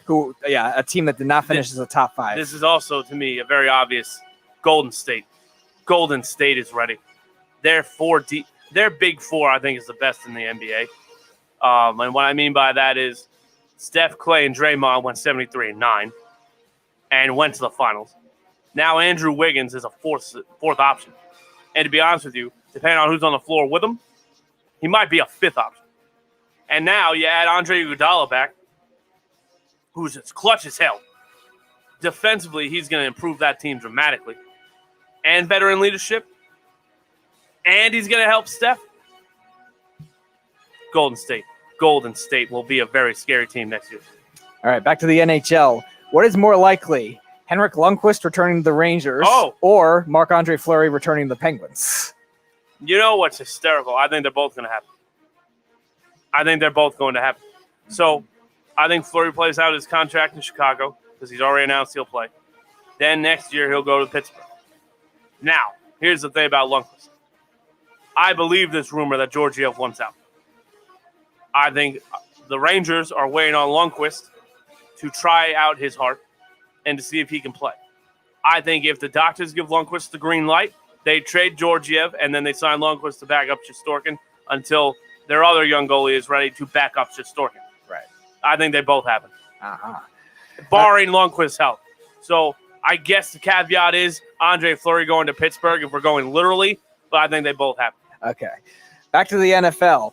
Any position, who is the most overrated offensive player in the league? Oof. See, the obvious answer to me is Ezekiel Elliott. But,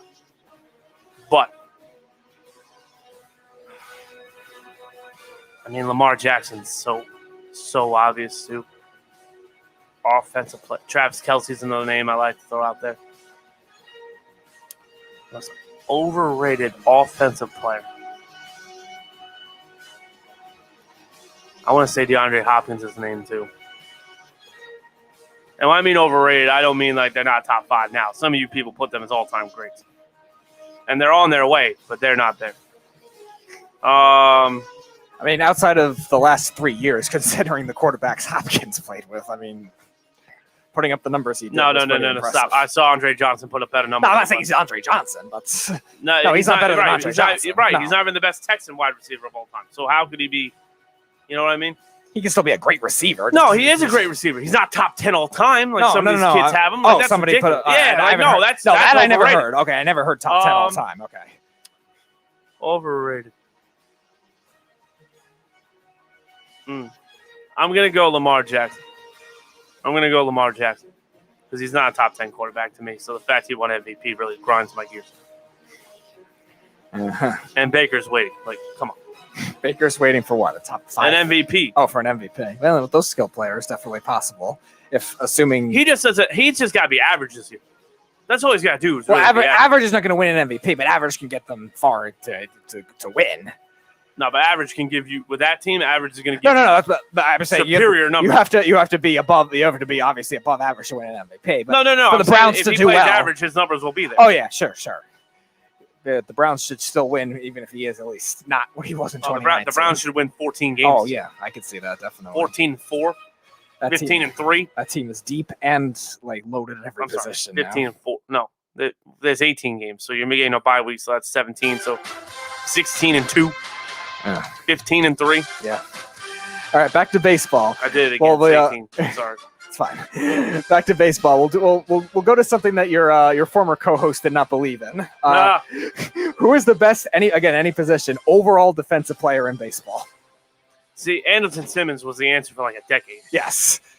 Then Nolan Arenado became the answer. I'm going to give this guy some credit because outfielders, again, Mike Trout could be the obvious answer too. I'm going to give this guy a little bit of credit because he's never mentioned in this conversation, and he's the best defensive center fielder in the last 5 years. Kevin Kiermaier really needs to get some credit around here. That guy's defense alone puts him in the top 10 center fielders in the game. The fact he can give you 20 home runs is a plus. His defense is the best. Since Jim Edmonds, he's the best defensive center fielder I've seen. All right, let's go back to the... Who's Jim Edmonds? Look him up. All right, let's go back to the NHL. Who is the most physical team and the least physical team? The least physical team going into at the end of last year would be the New York Rangers. They literally could not fight a fly, which is why Chris Drury deserves an A for his job this offseason. He brought nothing but toughness. The most physical team. That's a good question. That's a really good question. Nashville's up there. Vegas is up there. Peter Angelo brought a lot of physicality. Montreal's another tough team you really don't want to play. Florida's a tough. Well, you mean tough? It's in physicality. Yeah, they play the most physical game. Maybe Dallas then would be at least. Because, at least the Rangers hit. Dallas, I don't think hits. Yeah, they're a very small team. So I'll go Dallas because I don't want to bash the Rangers. Even the Islanders are a pretty physical team, too. I'll say Vegas probably gets the nod for most physical team. Mm-hmm. All righty.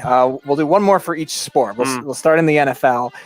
Who is the best coverage linebacker in the NFL? So it's a toss-up to me between Fred Warner and Darius Leonard. I'm going to go Fred Warner because he can do inside and outside. Darius Leonard can do both, but we'll see how that goes for him because I think this year is going to be his toughest challenge yet. Fred Warner last year was amazing. Warner's metrics in coverage were the best last year, too. That helps your argument for sure. All right, one more baseball. Which manager among a team currently in a playoff spot has their job most at risk if they Tell don't me the win? Yankees are in a playoff spot. They are not in a playoff spot. There are only teams in a playoff spot. So that's in the American League, the Astros, the White Sox, the Rays, the Athletics, and Red Sox. And the National League, it's the big three in the NL West, plus the Brewers and the Phillies. Most likely to be fired? Yes. Who is most on the hot seat if they don't win or make a World Series?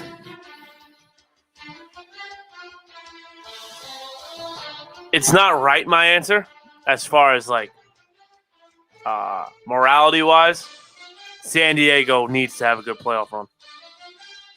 That if San Diego does not have a good playoff run, their coach could be in some trouble. The Giants have overachieved this entire season. The Dodgers are the Dodgers. They're not firing Alex Cora. Dave Roberts. Sorry. The Red Sox are not firing Alex Cora. Kevin Cash's job in Tampa Bay is there as long as he wants it. The A's are not firing their guy. And the Astros are not firing their guy. So, really, theoretically speaking, the Padres have been kind of disappointing this year to an extent. So, I'm going to say the Padres. All righty. All right, one more hockey one. No. Best overall line in the NHL. Tampa.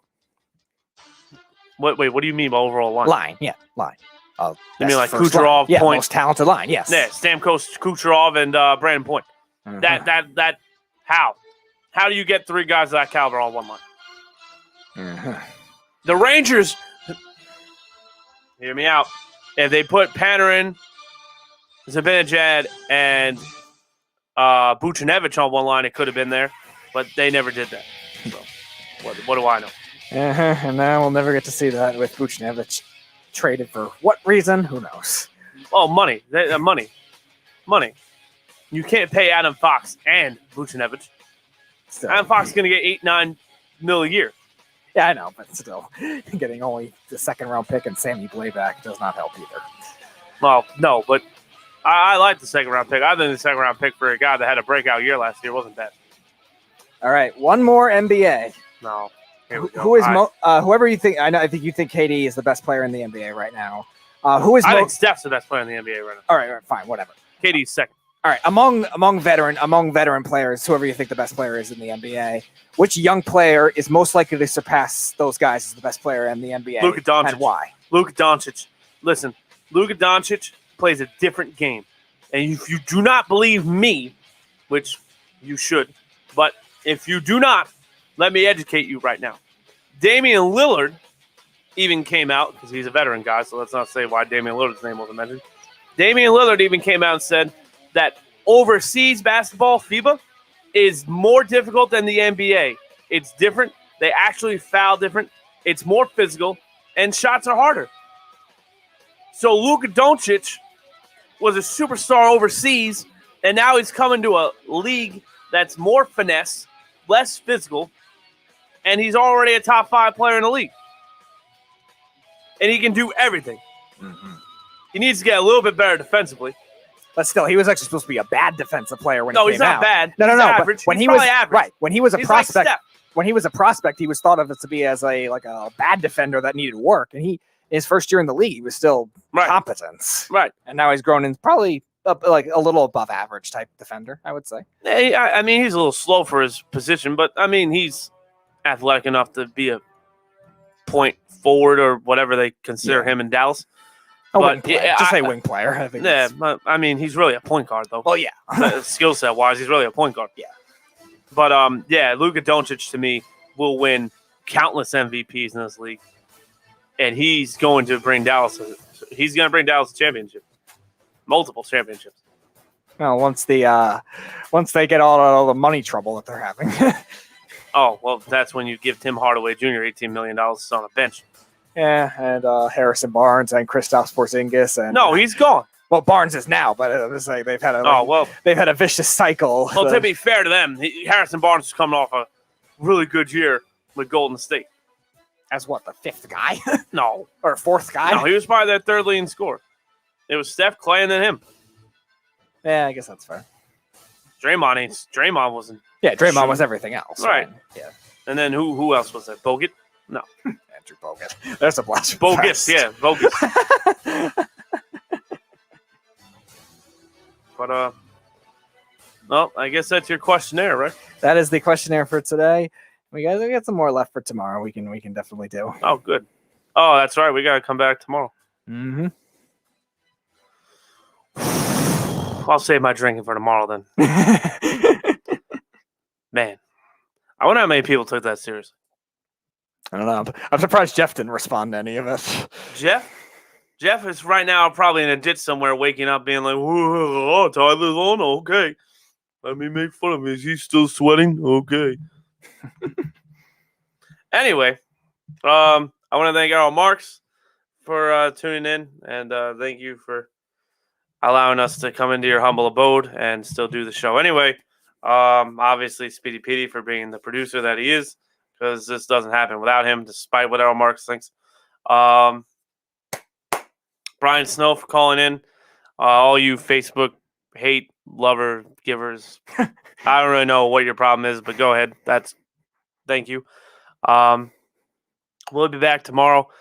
Do you still have to run off all the things about where we can be seen, how you see us, blah, blah, blah, blah, blah? Yeah, I could do that. No, go ahead. I could do that. Why not? We are on Facebook, Twitter, Twitter through Periscope, YouTube. We are now on Twitch. We have an app. Download the app Worldwide Sports Radio Network on the App Store for iOS and Google Play Store on Android. Worldwide Sports Radio Network. We have a beautiful website, worldwidesportsradio.com. You can listen to our shows on our website, on our app through the audio feed, all the radio apps imaginable as well. iTunes, iHeartRadio, TuneIn Radio, and stay tuned and listen to us on all of our audio files on our Apple Podcasts, Spotify, iTunes, and more. So Worldwide Sports Radio Network, we're growing, and we're going to be in even more places soon. See, that's why I let him talk sometimes, because every now and then he'll give you a gem like that. What I used to make you say? You made me read off the. No, not that. You had a saying when we would close the show. Oh, and I'd make you say it like the proper way. Oh, because I remember I'd fire you up. That I don't remember. Oh, I wish I knew. I wish I. It was your only line the whole show too. Because I was like, I gotta give you something to say because Guido doesn't let you talk at all. Yeah, that sounds about right. Oh yeah, what was that? Yeah, that was. Yeah, now it's something. Have a good night. Something. Have a good night. Yeah. Oh, I got it. Thanks for listening and have a glorious night. Thank you. Yes! I remember it now. Yes. I remember that. Yes. Yeah, that's what it was. Yeah. Oh, I remember Snug loved that one too. Yes. That's right. Oh man. Glorious night. Yes. I forgot about that. Oh, see? My brain works sometimes. Oh man, that's fantastic. All That's right. I forgot about that completely. Oh, me too. And I was like, wait a minute. Speedy says a goodbye too. What the fuck? Speedy's goodbye. Yes, yeah, you're right. I definitely don't remember that doing that with Guido. No, never. Guido barely let me talk, which is why he's no longer here. And he still thinks defense doesn't matter in baseball, and Vlad Jr. is going to be better than his father. Well, drugs kill, right? They kill brain cells, is what they say. Well, what are you going to do? All right. So we'll be back tomorrow. What time are we coming tomorrow? Same time. Yeah. Same time. Are you sure? I am sure. Damn. Okay. So again, thank you everybody for calling in, and thank you everybody for tuning in. We'll be back tomorrow, same lovely time, same lovely place, same lovely people. So for Speedy Petey, aka Kyle, because that's his name, Kyle. Not Pete, not Speed, not Speedy. If my name was Speed, that'd be pretty quirky in itself. But what? What did you just say? If my birth name was Speed, like on my birth certificate. What's wrong with being Speedy Gonzalez? No, I'm not. I didn't say I was mad. No. I don't know. You don't really get mad at anything. Anyway,